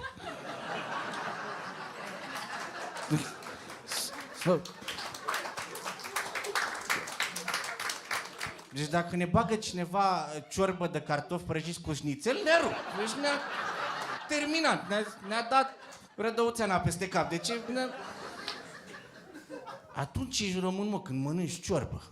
Cel mai român eu mă simt când înclin puțin castronul să ia ultimele linguri de ciorbă de acolo. Când îl țineți un pic așa, vă simțiți? Puțin, sunt român, tata. Asta este, trebuie să... Dacă nu sorbi din ciorbă, degeaba o mănânci. Nu ești om. Nu vi se pare interesant că începe să ne placă mâncarea pe care ne rugau părinții să o mâncăm atunci când eram copii, abia când îmbătrânim? Ne ziceau părinții, mănâncă ciorbă, că e bună ciorbă. Bă, pula-n ciorbat. Fut în ea de ciorbă, cine... Proștii mănâncă ciorbă. Ai făcut 30 de ani, 3 zile fără ciorbă, trebuie să mănânc o ciorbă, că nu mai... Mi-e rău dacă nu mănânc ciorbă. Aveți impresia că vă însănătoșiți când mâncați ciorbă? Azi am mâncat ciorbă. Asta este, mâine, poi mâine, burgeri, ce să faci? Vă mulțumesc foarte mult pentru că m-ați ascultat, sunteți foarte drăguți.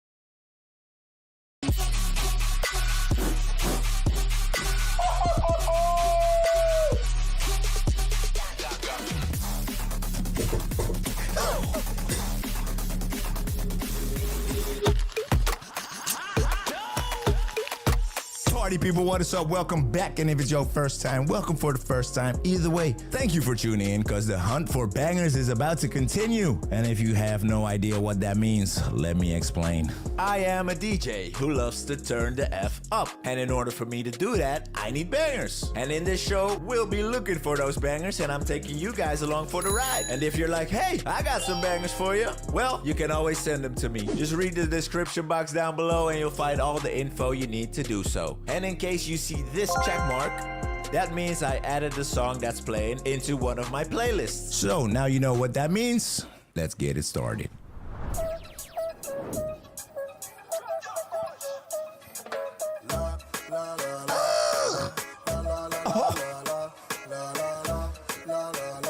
Oh my God. Bring it back.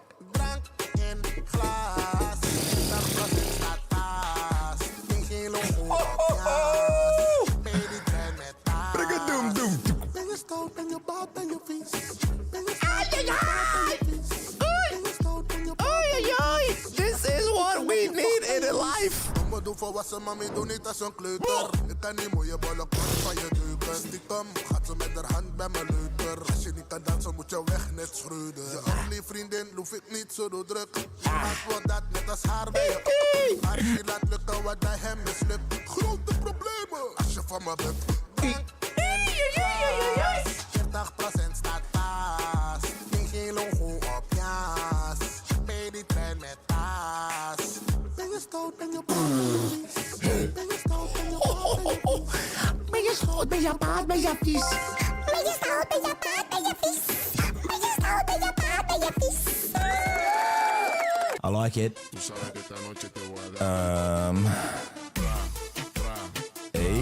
Hey, okay, girl, okay.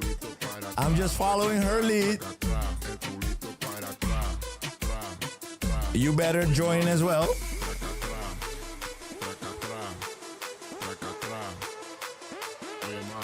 I don't like the sound of that lead.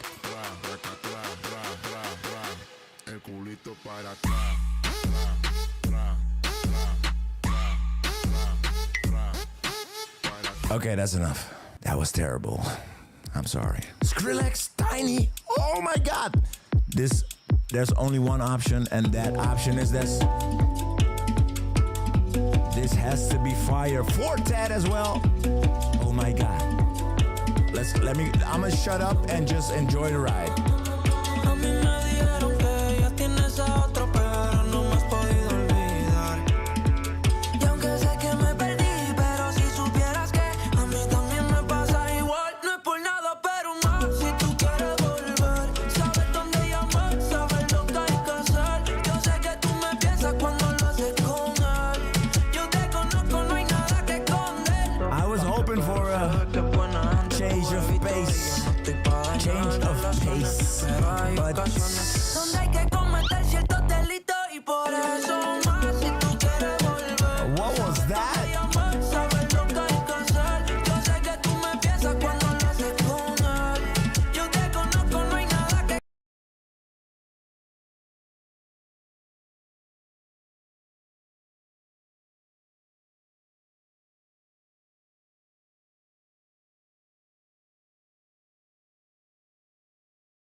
Timothy Chalamet is better looking than Tom Holland. Oh man, y'all going for the South! He's a dog. Down! Dog! Good looking department. This is the loudest. Agree to disagree. Agree to disagree. This has got to be the most voluminous one.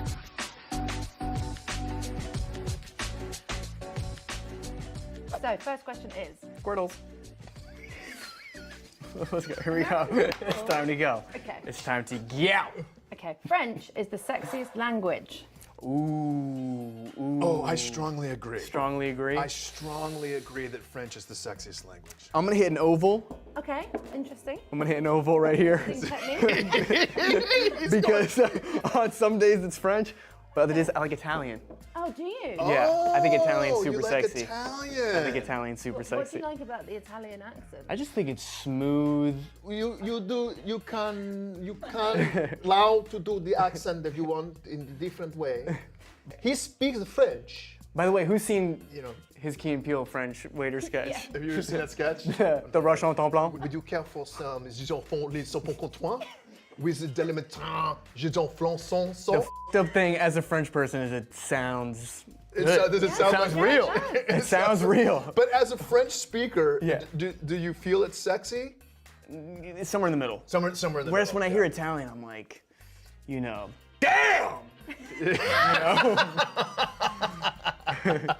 How do you feel about the British? I like the Hull accent. You like Hull? Yeah. Why is everyone cracking up? Why is that? Is it not a sexy accent? Hull is sexy. What's wrong with Hull? I like Hull. Essex is in my top three. Everybody likes Essex. And I like a middle-aged northern accent. So middle-aged Yorkshire.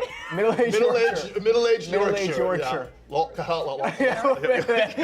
Little sprinkle of that. Little sprinkle. That's great. Just a short bit, a lay hold. American football is a better sport than basketball. I'm gonna go. I think that I agree that it's better. Yikes. Why? Why do I agree that it's better? I might hold on. I think I might agree with Timmy that I disagree. And why is that? You have to really, really, really understand American football to like it. And basketball, I think, is a simpler sport, and it's also super fluid. It's really fluid. It's nonstop. It keeps on moving. You know what I mean? Yeah. So there's that. I adore American football. You know, I've heard. Yeah. You know, You love those Lions. American football. I You love my love those Detroit Lions. Lions. I love my Detroit Lions. Shout out Jared Goff. Yeah. Who is that for the UK audience? For the UK audience, Jared Goff is the quarterback for the Detroit Lions American football team. Dog. He's a straight DAWG, which for the UK audience means that he's good. Dog! He's a dog. Timothy, are you a big basketball fan? I'm a big basketball fan, yeah. I'm not nearly skilled or athletic enough to play at a high level, but You play at a low level? I play at a mid-level. He definitely plays. I've seen him play. Yeah. He plays at a mid-level. Yeah, it's definition mid. Strong to the right, weak to the left. Weak to the left. Weak to the left. Not strong to the left. Yeah. Timothy, is it right that on your first paycheck, did you get a basketball game or something and the LeBron James didn't? Murray Stoudemire. Stoudemire. The summer of 2010, we were dying for LeBron James to come to New York. Oh, right, yeah. Yes. And then we got Amari, which was amazing. He did very well. Stoudemire did really well. So he was a beast. Then we got Carmelo quickly after that. Yep. I thought like LeBron was going to come and the ticket prices were going to run up. That wasn't the case. So I ended up sort of like running a negative on those season tickets. But it was a classic team. Knicks are good this year though. It's all about the Jalen Brunson. Dog. DAWG! Dog! Again for the British audience. Good. Someone who's skilled. He goes to the left and the right. Left and the right. Left and the right. Timothy Chalamet is better looking than Tom Holland. Oh man, y'all going for the sauce! Oh shit! Oh! Y'all just pulling out lances. What is going on? Squank! I'm going strongly disagree on that. Tom is the ultimate Riz master. Internet knows this. Zendaya knows this. Everyone knows this. Yeah. Ultimate Riz master. I love Tom's my buddy. So you just. I can't. No. I'm just my guts saying that I'm. Tim. I don't know. I don't know. Timothée. I don't know. I think you gotta go in this section. You think I gotta go in this section? What if I just do this? Did we see it's imperceptible how much I moved that cup? Yeah. Okay. Need a VAR on that. Yeah, we do need a VAR. Okay, there is a reason why we've done this. We do have a clip of Tom Holland talking about this exact subject. No way. Who is better looking, Tom Holland or? Who do you think is the other guy? It's gonna be Timothy Chalamet. I bet you've put him up there. No, because he's double handsome and I'd lose that one. I think, Timmy, you've got the classic look. I love Tom. Paid a lot of money for this look, man. Brother, Dude, it's working, brother. It's working. Thank you. Because you're the dog! Dog!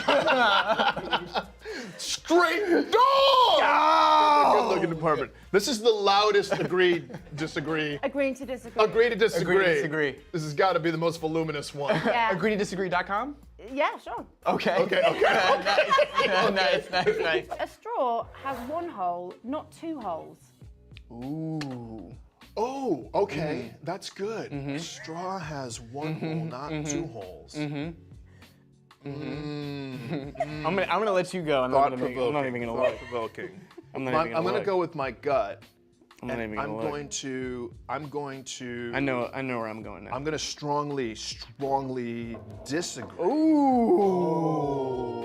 Okay. I really feel that if you have a border, that creates a new hole. There's a border of circularness on both sides of the straw that leaves one with two holes as opposed to one hole. So I believe that there's two holes in a straw. I believe it wholeheartedly.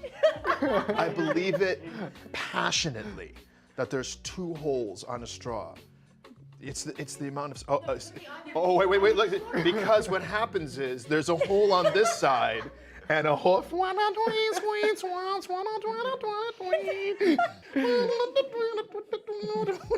I'm blowing through a horn right now that has two holes. Okay. There's one at the mouth end. So I think It's just like a straw. Hole. I think it's one hole because Becky. you can literally just see through it. Wait, you want to sit in the chair? I'll talk you out of it. I'll talk you out of I'm it. saying that I agree It's with true. you. You fully talked me out of it. It's true. There's two right? sides. There's two sides. Wait, what would happen if the bottom of the straw was filled in? Then there would be one hole. Okay. If you pinched the bottom of the straw, that's one hole. Right. If you leave it be, that's two holes. Right. And so I strongly disagree with all of my heart and my liver, my spleen, my everything. He talks about this once a week. Right. This is like. You can now be thinking When we about have it lunch, forever. this is all I talk about. Yeah. I'm a better rapper than the person opposite me. Ooh. I'm a better rapper than the person opposite me. I don't know if I've ever heard you rap. No, I strongly disagree. I'm gonna go strongly disagree too. Do you really? Yeah. You think that I can rap it out? I can't take that L, hitting the agree or the strongly agree there. That's so funny because I'm not like the biggest hip hop maven. And so for me, it's hard. I mean, I don't know what I want to be, but I can see that it's me. Don't have another rhyme because I don't even know what time. Dog! So it's all about me. Am I the DAWG? Yes, you are. What? No.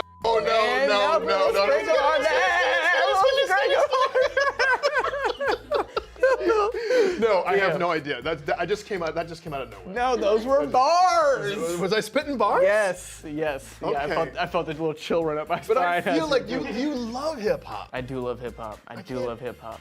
I just feel like you could spit bars. No. Your history would say otherwise, but. No, there's an alternate Wait a minute, who would universe say somewhere. otherwise? His history. His history would say otherwise, yeah. Put a little scrangle on that. Just give me Put a little scrangle. on that. A little scrangle on that. Keep that stuff in. When we're doing that, that's We'll be magic. keeping That's every the moment stuff. of it. That's the stuff. That screams Wonka. You know what I'm saying? I can do a better Hugh Grant impression than the person opposite me. No, I'm gonna go strongly disagree on that. No, I can't do a better Hugh Grant. I feel like I agree. Keegan's an impression god. I feel. Am I doing it right? Because I feel that I could do a pretty good Hugh Grant. I'll have you know that I am a perfectly respectable size for an Oompa Loompa. Boom. Oh no! Oh no! 30 plus years, man. It's a legend. He's where it's at. I'm talking Notting Hill. I'm talking 4 weddings and a funeral. You could have thrown another funeral up in that movie. Yeah. 4 weddings in. 2 funerals. 2 funerals. You kid? I mean, that's the sequel. That's the He sequel. just hasn't made it yet. In development. British chocolate is better than American chocolate. Ooh. Over here. Oh, okay. Over here. Whoa, shots fired. Strongly agree. Really? British chocolate is better than American Really? chocolate. 100%. Do you want to try some? American, British. So that's the The one that you'll know from So these the have US. these have trans fats. Are these Americans? That's American. Then they have you're trans about fats, to try, yeah. These have trans They have fats. trans fats in them. Illegal in other countries. Delicious. It's good. Delicious. Yeah.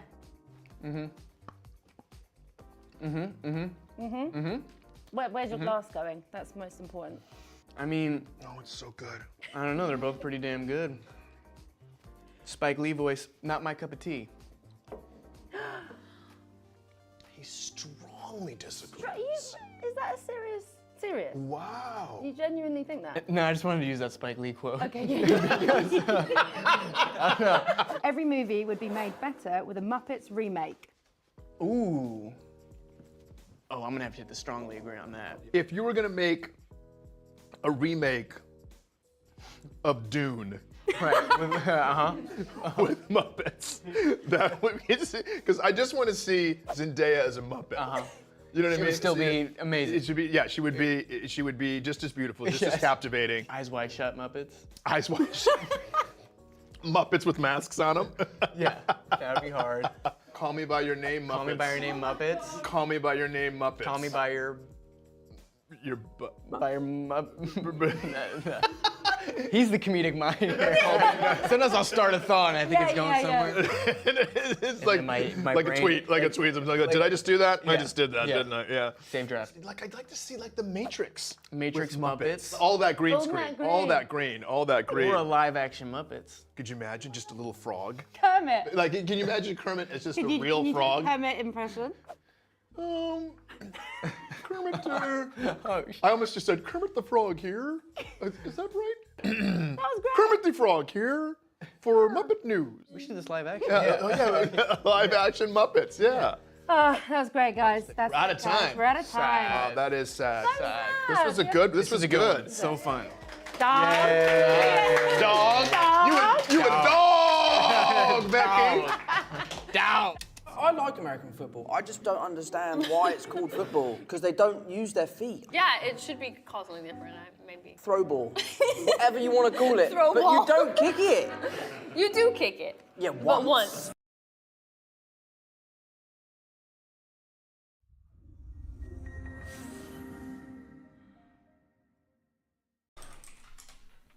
So, even reckless, huh? Such a banger, actually. I can't believe it, man. Same branding move. Sure, yeah. I mean, just you're playing LCK challengers. Like, nobody really watches that, so I don't know if it's that insane of a branding move. It'd be hype if I got a job in LCK.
Now, are you a fan of the artist formerly known as Timmy Tim? Are you aware of Timmy Tim? Look at your eyes, you just want like, you don't know about Timmy Tim? No, ma'am. Okay, Timothy, how would we describe Timmy Tim? Say rah, rah, like a dungeon dragon. Say rah, rah, like a dungeon dragon, like a dungeon dragon, like a dungeon dragon. Is you know, an awful digital footprint that exists of early onset ambitious rap career that never materialized. It's him when he was younger, showing off his skills from dancing to rapping, and we have to credit part of the clips being one of the reasons why Paul wanted you for Wonka. That's true. I would be terrified to see Hugh's reaction. I don't think he would sit alongside me for any more interviews. So none of those moves or rap skills made it to the Wonka set at all? No, I wouldn't say any rapping. Maybe some of the dancing, but no. I think his mind is like going wild right now. Oh, he's gonna kill me. No, au contraire. Do you really want to see it? Yeah, desperately. It really shows, I mean, your skill set is beyond, there's nothing you can't do. I appreciate you saying that. Truly, Thank I you. mean, a Thank you. performer from youth to now. To now. Thank you. Exactly. Ladies and gentlemen, greetings to you all. My name is Willy Wonka. What was the most challenging part of Wonka when it came to like the singing and dancing? Probably that element of performance, and because I've been doing sort of more serious movies for 10 years, so this felt like sort of get back into that mindset, you know what I mean? Trying to get back into that like loose, free form, which took at least a couple of days. It was kind of like playing with the tone and seeing how Hugh was so open playing the Oompa Loompa, and Olivia Colman, who is wonderful in the movie, and Keegan-Michael Key, but Keegan has that Key and Peele background, so I was almost expecting of it. But when I worked with Olivia, who's such a tremendous actress, so I didn't know had a comedy background. I didn't know that she started. Yeah. Yeah. Sitcom. So when I saw how loose she was, for lack of a better expression, I thought, okay, I can open up here. Oh, I don't think I want to hear that. Too late. I've started dancing now. Once we've started, we can't stop. Hugh, where were you more in your element? The Oompa Loompa dance scenes or the iconic holiday dance scene from Love Actually? Ooh, What that's a great moves were you question. more in your element? Oh, I think the Oompa Loompa, it's a cross little dance, isn't it? He's an angry little man going through the motions just because he can't sort of stop himself. Whereas in Love Actually, you know, I had to enjoy it. You had to enjoy it? No Englishman enjoys dancing. Well, it translated well on the screen. Well, thank you. And so did the Oompa Loompa dance. How much Thank fun did you have channeling the singing and the dancing? Yes, almost fun. Almost fun. I'm working with good people. A lot of that dancing and singing is from the 1973 film. We just nicked it, really. You guys really seem like a family on screen. Did you know the magic you were creating early on in those table reads? You felt it from the sets. I don't know if that's a bad answer, but the sets were enormous and wondrous and practically built, and it felt like you were stepping into Harry Potter or something. You know, it felt like a lived-in world. I was barely involved on the set. I did go a couple of times, but mostly I was stuck in a studio wearing my crown of thorns. I know from Paddington experience that Paul King makes a very loving, kind set, because he's a loving, kind man. So you're the funny little man who's been following me. Funny little man? How dare you? I will have you know that I am a perfectly respectable size for an Oompa Loompa. An Oompa what now? The dynamic duo we never knew we needed, but now we need more of you too. The on-camera chemistry was incredible, but what's so interesting to know is you really didn't have a lot of scenes together, did you? No. It's a lot of CGI, right? Normally those sorts of things would be done completely separately, separate time, separate place. But we did try and bond. So they brought me in with all my headdress was covered in cameras and all the paraphernalia and put me in a little tent just next to the set so that we could hear each other. And then between takes, we bonded, didn't we? Absolutely. How did you bond in between takes? Just as Hugh just put it with, you know, gossip. Send Wonka a message. Do not sell chocolate in this town! You're gonna get more than a bonk on the head. I love a bonk on the head. What is with me today? I heard you say yesterday that one of the reasons why you wanted to do this project is to work alongside such an incredible cast, including this guy right here. Absolutely. So how was it? It was a dream come true. I felt like an honorary Brit. It was with Hugh Grant, Olivia Colman, and Rowan Atkinson. This is an insane cast and very unique experience as a young American to walk into this world. Sort of this Paddington creative universe that already existed. And everyone on the carpet yesterday was singing his praises. I mean, everyone says you have the it factor. The world has fallen in love with you. What do you make of this guy right here? Did you fall in love with him too, like the world has? I don't like anyone being too successful. So I was a little anxious about Timothée Chalamet. His graph was too vertical. But I will say, he kind of deserves it. He's a proper old-fashioned film star. Camera loves him, and he just a natural film actor. So it's enraging, really. Man, to hear those words, what's going through your mind? That's crazy to get that from you. That's like it's like getting a royal flush or something. I will Nothing that nice will ever come out of his mouth ever again. Savor this moment, yeah, that's right like here. a solar eclipse or something. Huh. What is it? Nothing. Well, it's obviously something because you said, huh. Forget it. Very well. I will say though, I mean, you make one heck of a Wonka. Congratulations. Thank you. I appreciate you it. truly were so magical from start to finish, and to have your name now in the category with Gene Wilder and Johnny Depp, what does that mean to you? It's crazy. I grew up on that Gene Wilder film. I'm hugely admiring of the Tim Burton Johnny version. This is different. This is the origin of Wonka. It's not Charlie and the Chocolate Factory. People are suspicious of any new telling of beloved characters, but I think Paul King, our director, pulled this one off, and I'll let people judge for themselves. Lumpa, lumpa, dumpa-diddy. I'm not in premium economy. The role comes on your plate, Oompa Loompa. What was your initial reaction? It was a big yes, because I made Paddington 2 with the same team, and I love them, and that went well, and I thought my children would be amused by their father being 18 inches tall.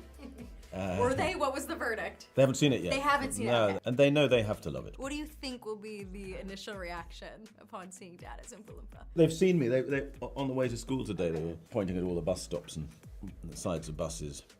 But I don't know what that does to them at school, really. You know, other people's fathers are lawyers and international human rights people, and I'm an Oompa Loompa. Are they big fans of this guy right here? The teenage ones are ridiculous. We invited some teenage cousins and friends last night. All the cool dad and uncle points, I mean. I was just a conduit to him.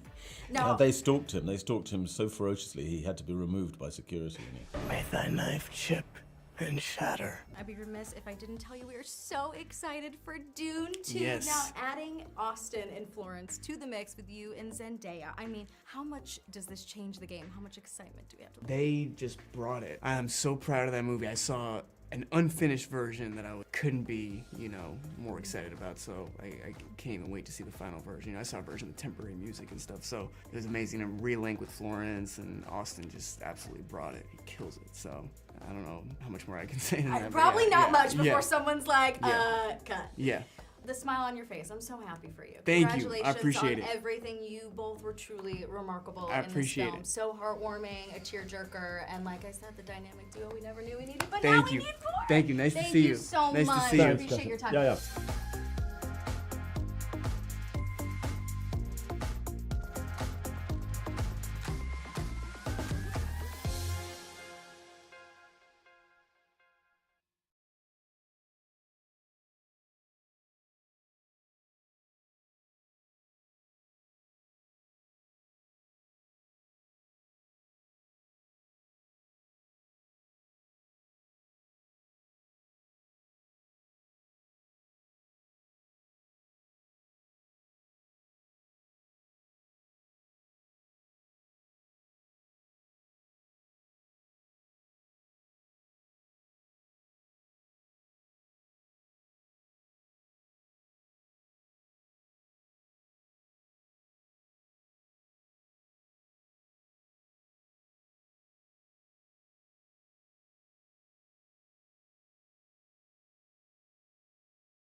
So for the past 2 years I have lived in Dubai, and next month I'm moving to Thailand. So this is the reason why I wanted to record this video and share with you the 5 dark reasons why you should never move to Dubai.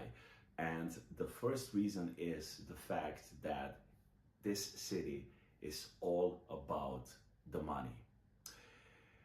And look, don't get me wrong. Hope you enjoyed the video. See you tomorrow.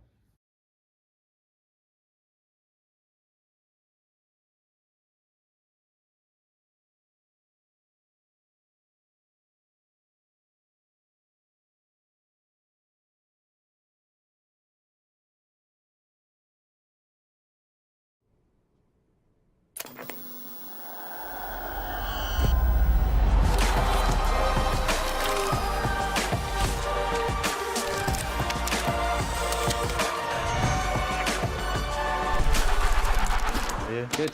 You? Good, thank you.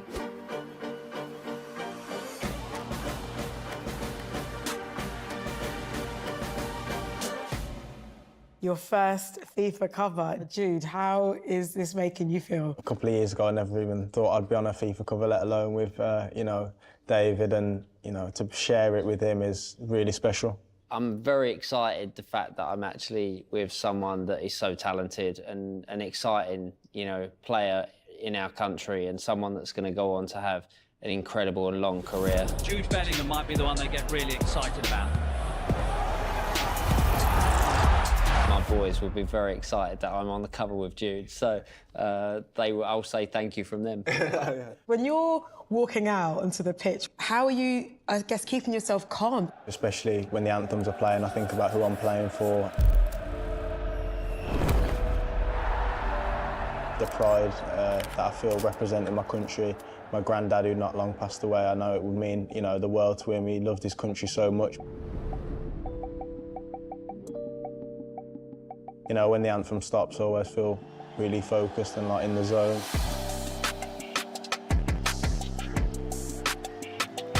When I was 7 years old, I only wanted to ever represent my country. Stepping out onto the pitch at Wembley with all those thousands of fans, that's the moment where it's, you know, it's goosebumps.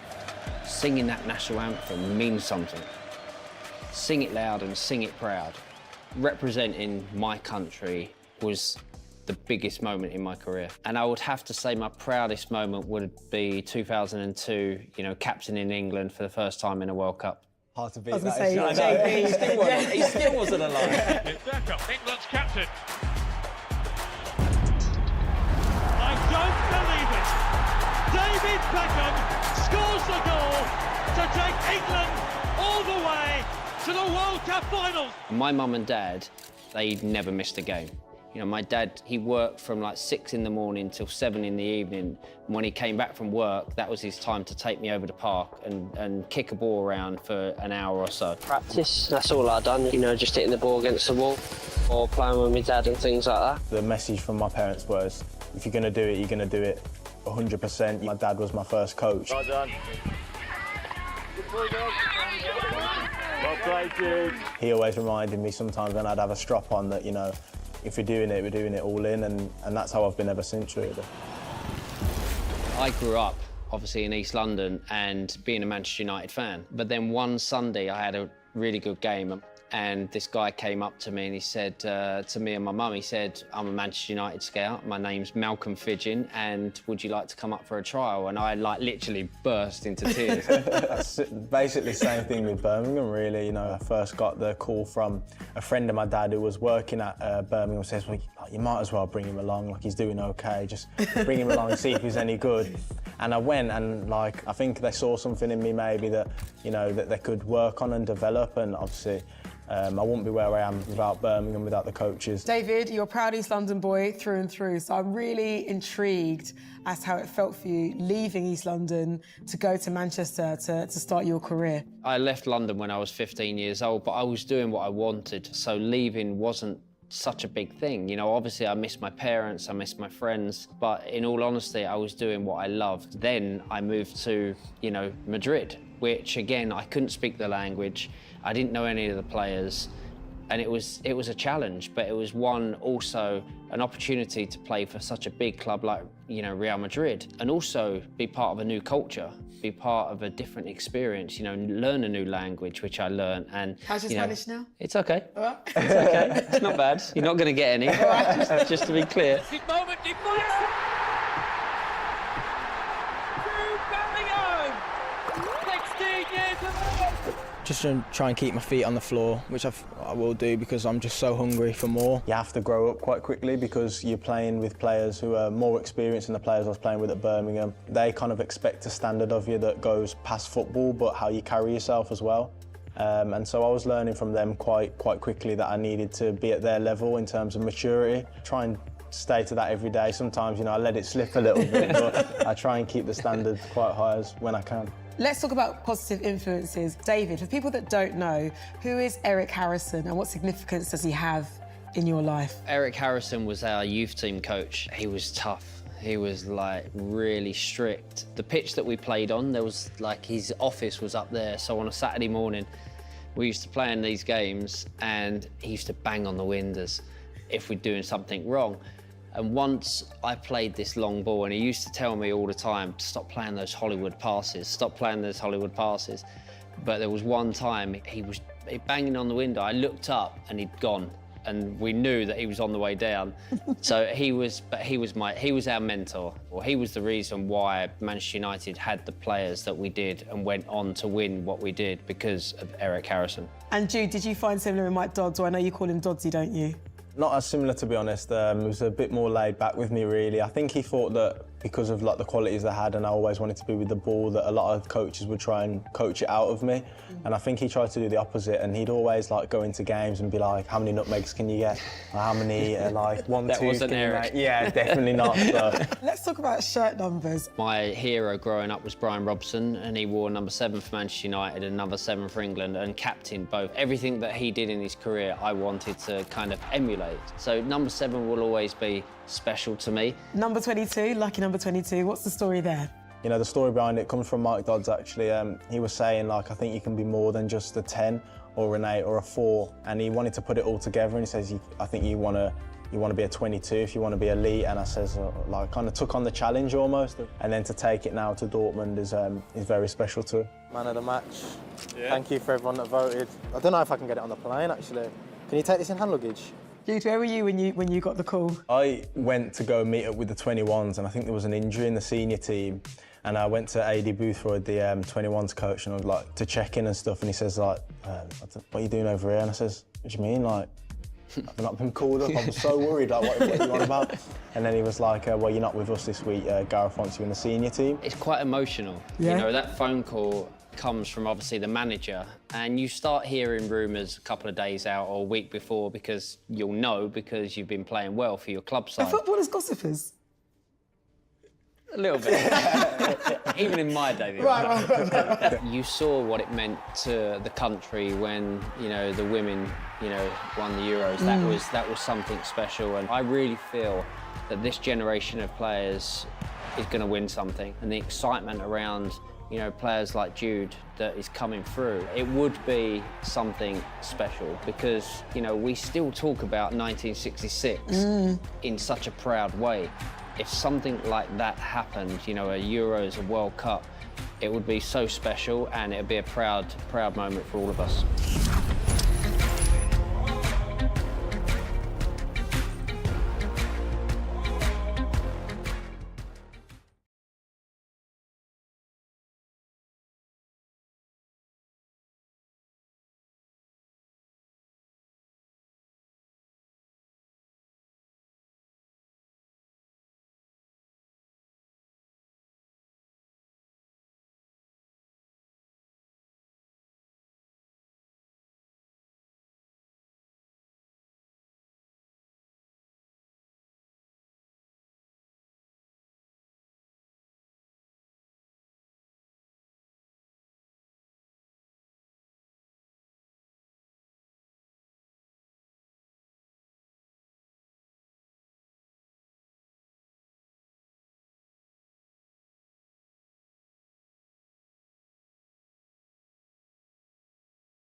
It's a bit of an annoying matchup early on.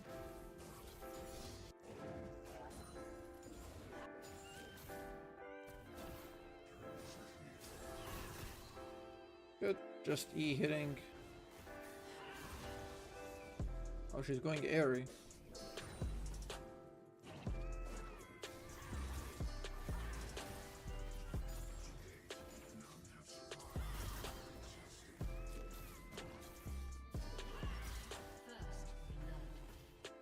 Oh, damn. Silas with a big ass counter.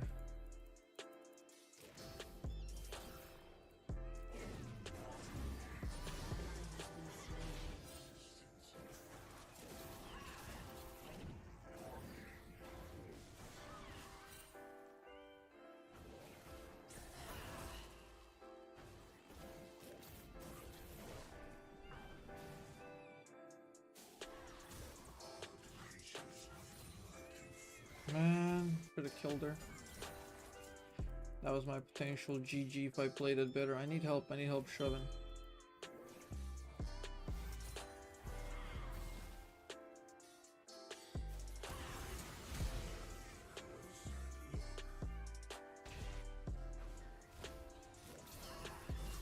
Nice, I hit her. I'm gonna get assist now. At least can't fuck it up.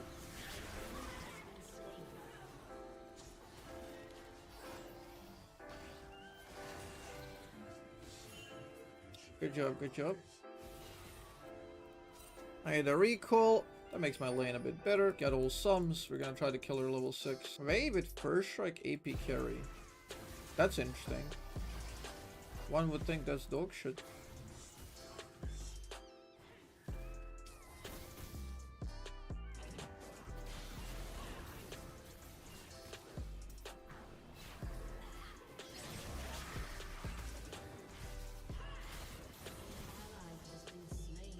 Get her.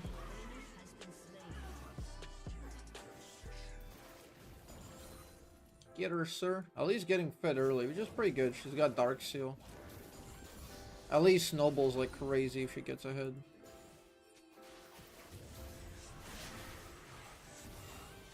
I want to do this so bad, but I'm low mana and they have a ward, so I think I'm gonna take the disciplined approach. Yeah, these guys are overcommitted.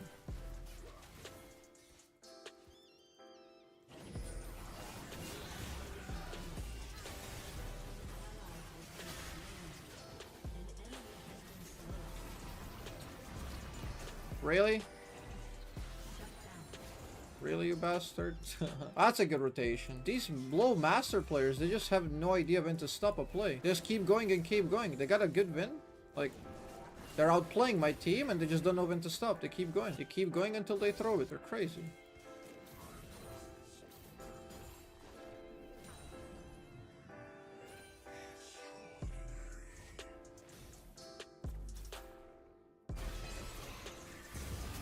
I can shut down Jax. And because I got the lane prio, Syndra can't follow it up.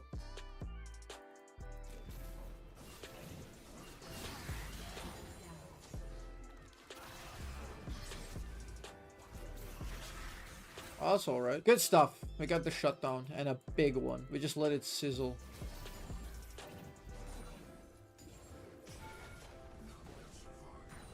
He legit just acquired that massive shutdown. And now I got a huge recall. Oops. I really gotta be mid now because I'm strong and I got everything available. I can win the next fight for free.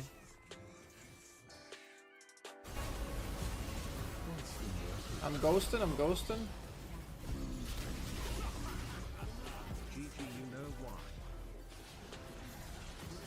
No, I don't. No idea.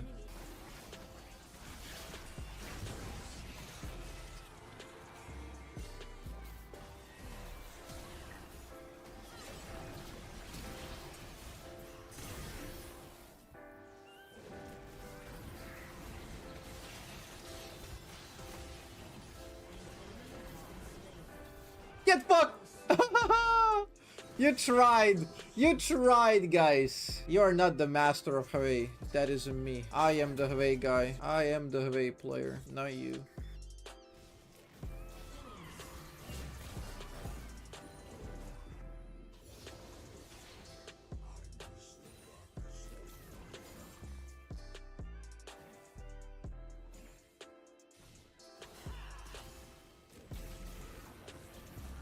Ah, there it is.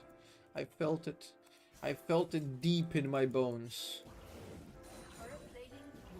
Do you know the Hawaii is quickly rising to become one of the most annoying things I hear in this channel? The WhatsApp joke was the most used one before. It's like, hey, a zap, WhatsApp, you know? Ah. I don't know how like all three conversion me there in like 1 fucking second, but I'll buy Magi's now. We buy low. We buy low and sell high. Damn the damage. I'd love to get these Magi stacks if I can get an ult range. Run to me, run to me, run to me. No! Took my kill.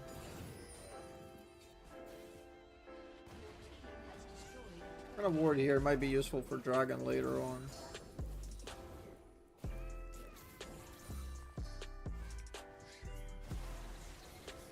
Oh, what the hell? We have double pickle.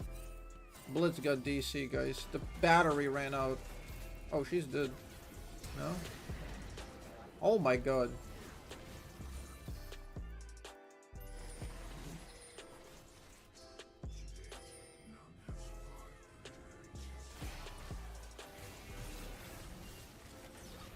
Nice, we got four stacks right there. That's massive. Yeah, this Blitz seriously has a low battery, man.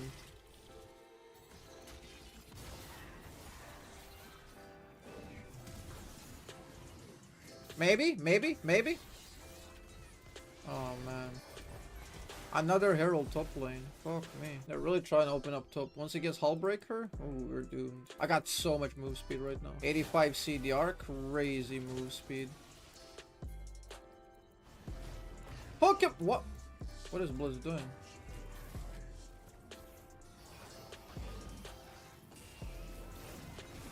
What are you doing? Got his flash as well. Beautiful. Got his flash. We got 4 stacks.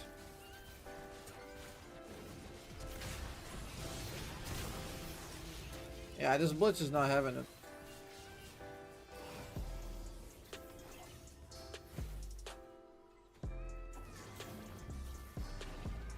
Haha.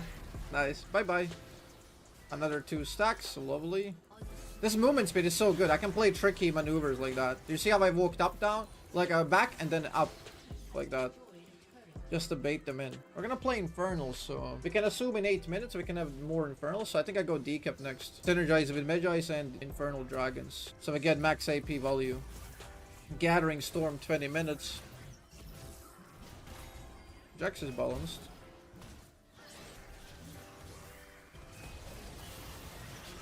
Nice, more stacks. My cooldown is very low. Blitzcrank versus Huawei Pro P30 in the bot lane. Who's better?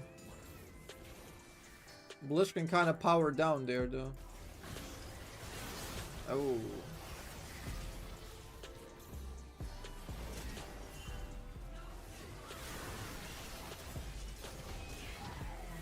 Bluetooth auto attack, by the way.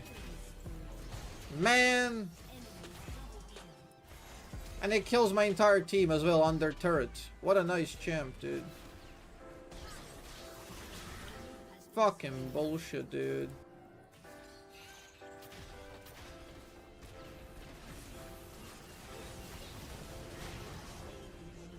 What are you thinking? You're not him. You're not him. You're not the Hawaii guy.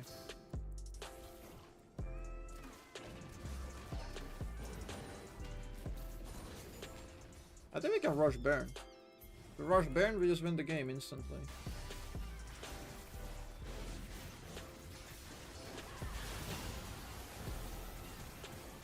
Good combo.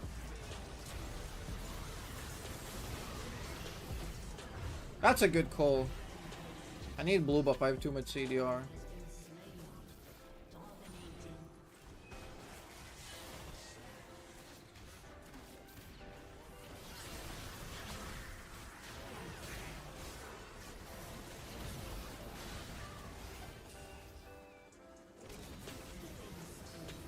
Ooh, yes. Okay, let's get it. 800 AP at 23 minutes. That's the spike that I was going for. Like 20-minute Gathering Storm. D kept combined with the Infernal. Oh man. Why go slower? TP is better. Look at the TP. TP is supposed to be the map play, right? She's involved in 3 kills out of 14. I'm involved in 21 out of 32. I'm everywhere. She's nowhere. And in fact, I'm still ahead in CS. Which is a bit absurd.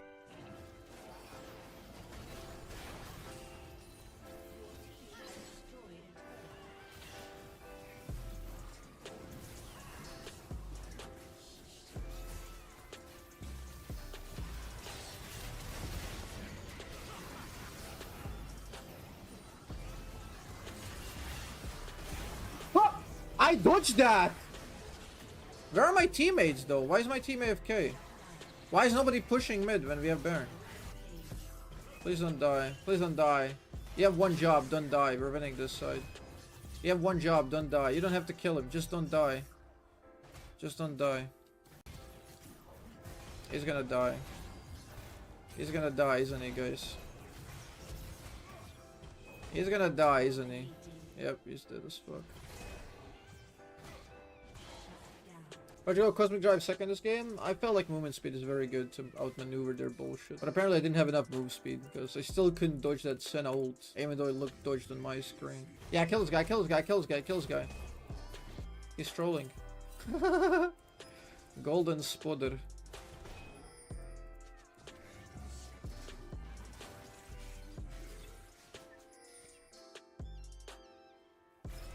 Okay, he's not going up the wave. That's good.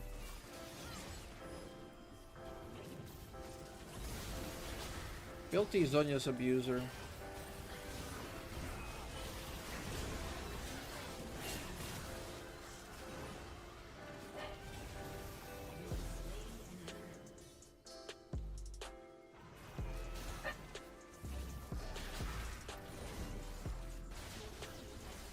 Blitz tank. Tank it, tank it, tank it, Blitzcrank, Blitzcrank, Blitzcrank, Blitzcrank. Yeah, Velkas will tank. That's good. Oh, bye-bye.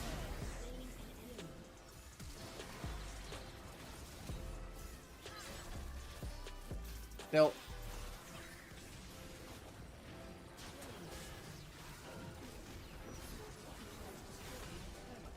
GG, well played.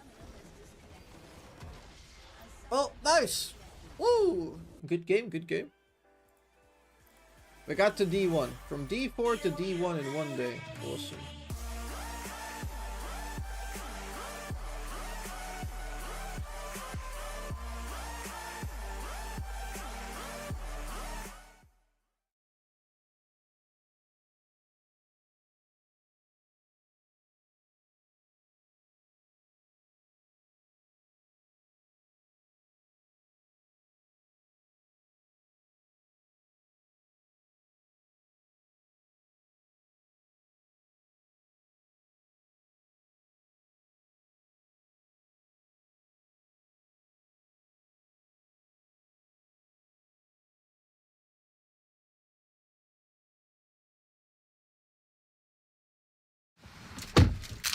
This is my little pre-food challenge ritual now.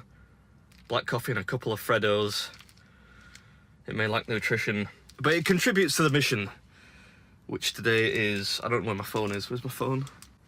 I mean, that does look pretty yummy. It's got to be said. There's quite a lot of food there, though. It's a deep, what would you call that? Box? A deep box? I'm saying nothing. Looks interesting too. Not just, I mean, burgers are a constituent part, but is that a bao bun that I see right there? I think it is. Well, always be safe. do this with one hand. Oh yeah, little victories. Let's go.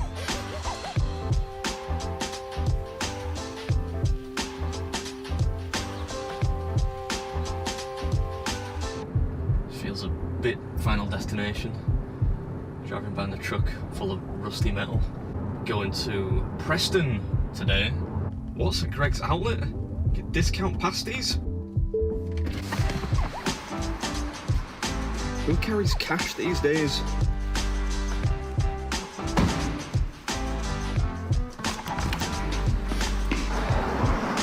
Fucking hell. Good job I had my wits about me, nearly knocked me over, man. Am I joking? Is that right, mate? Yeah. Nice to meet you. Thanks for watching. Hey, this is it. This is the spot.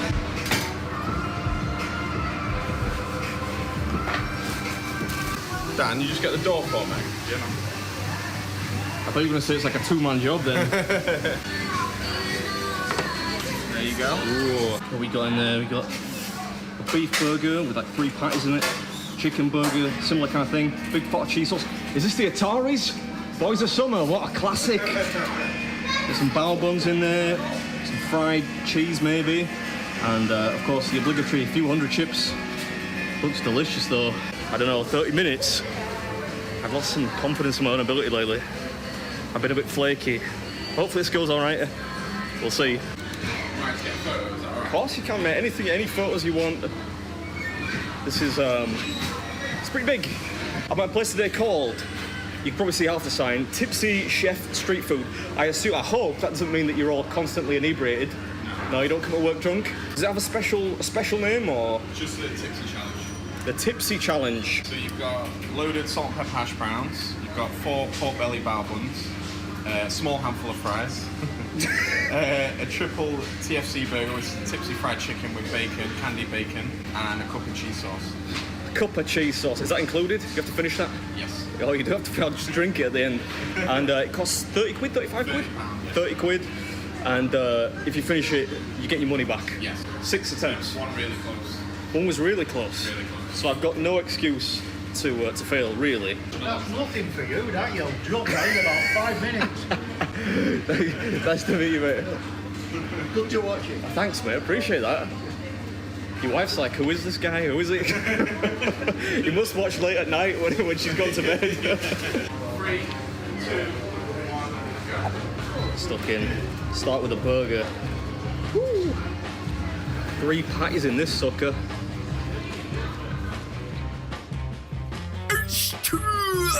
What's up, everybody? Welcome back to another episode. I don't know why I did the Ric Flair noise there. I think I'm just enthused to do something which isn't a burger for a change. I mean, it contains burgers, of course, but it isn't just a burger. No, sorry, Bob. It is a deep box, as I so eloquently put it. Or if you prefer, just a cooking tray full of goodies.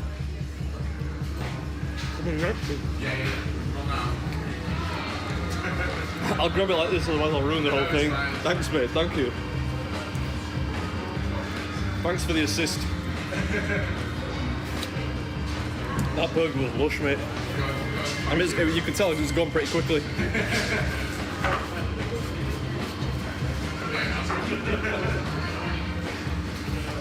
Chicken burger next.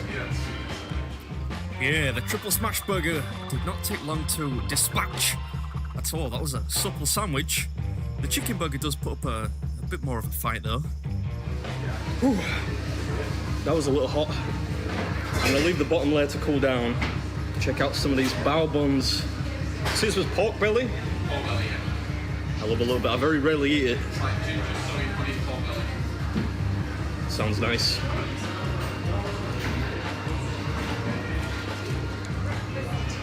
Oh. I don't know what that sound was. I think the murmurings of general approval must have been because the bao buns were great, sweet and aromatic, at the risk of sounding a bit like a Jojo on MasterChef. Whew. If I keep it up, I might dodge that parking ticket. Right, let's just put this cheese sauce to use because there are a lot of chips in here. And you got to finish the cheese sauce anyway. Utensils.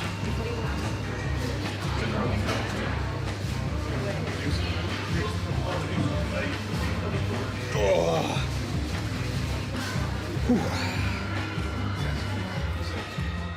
Right, so that's all the fun stuff boxed off.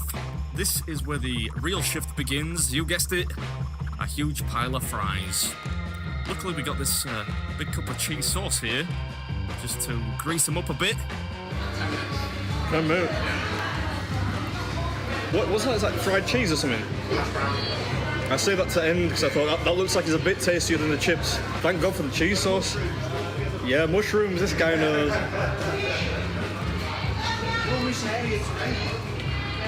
No, she's working, you know, doing a proper job.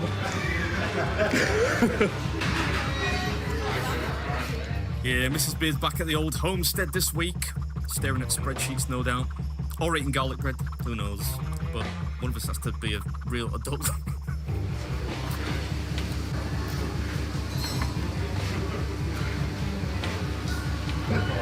What is it? He's struggling. Struggling? The nerve of this guy. Although, to be fair, I am starting to feel it a bit now. Do you have any fizzy drinks or anything, mate? Like, can I get like a Diet Coke or something? Better make it diet, you know. That joke always slays. Cheers, mate. We'll get that out of the way. Yeah, nothing will put you off your lunch. Like a plastic bottle covered in sputum. The last of which we're dumping out on the chips now. Leave no doubt. Oh, it's chips. Never ending. Yeah, you always got to be wary of a food challenge served in a receptacle whereby you can't actually see the bottom. It's often tough to tell just how much matter is actually in there. In this case, lots. I live in the States now, I've seen your videos. So Oh yeah. I think it's fine. Yeah, Preston seems to be a hotbed of subscribers today, which warms the very cackles of me heart. Either that or I've got heartburn. Hard to tell. At this point, some kind of official-looking bloke starts lingering around, which is why you'll see me looking off to the right a lot. There's a guy with a pass looks like he's about to shut me down. But I get a move on then, old chum. We don't want the match abandoned when we're a few mouthfuls from the end. He didn't actually tell me to stop filming, but he did have a laminated ID card on a lanyard, no less, which I imagine is about as official as it gets in Preston, so I was concerned he might wig out about me filming and ruin the whole episode. Fortunately, he didn't, but it did give me a bit of impetus to finish up these hash browns on the double. Hope you enjoyed it, and I'll catch you in the next one. Right. Let's clean up a little, get in every nook and cranny.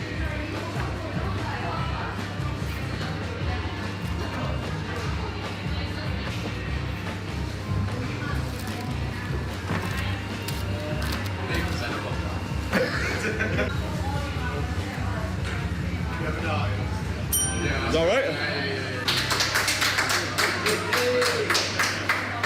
We've got 8 minutes 35 left. Ooh, that was really fun until about halfway through the chips. Everything. If you want to order something now, you can't order anything because it was hot. No, I'm joking. So apparently, the owner, when everyone started tagging me in this, watched a few of my videos, and he's made, especially, a bacon cheesecake for me. I thought it was very nice to try a bit of this.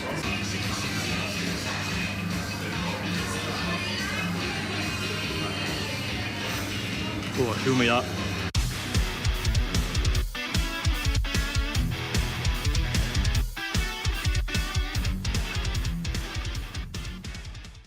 I get the feeling that that Chick-fil-A is not quite kosher.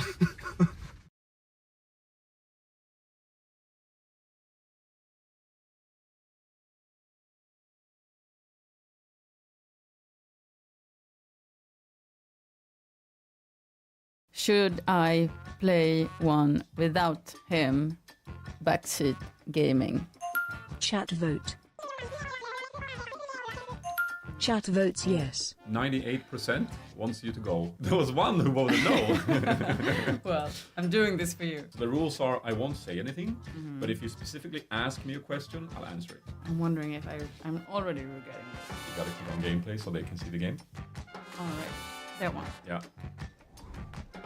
And then click on, you gotta click on this one real quick. Why?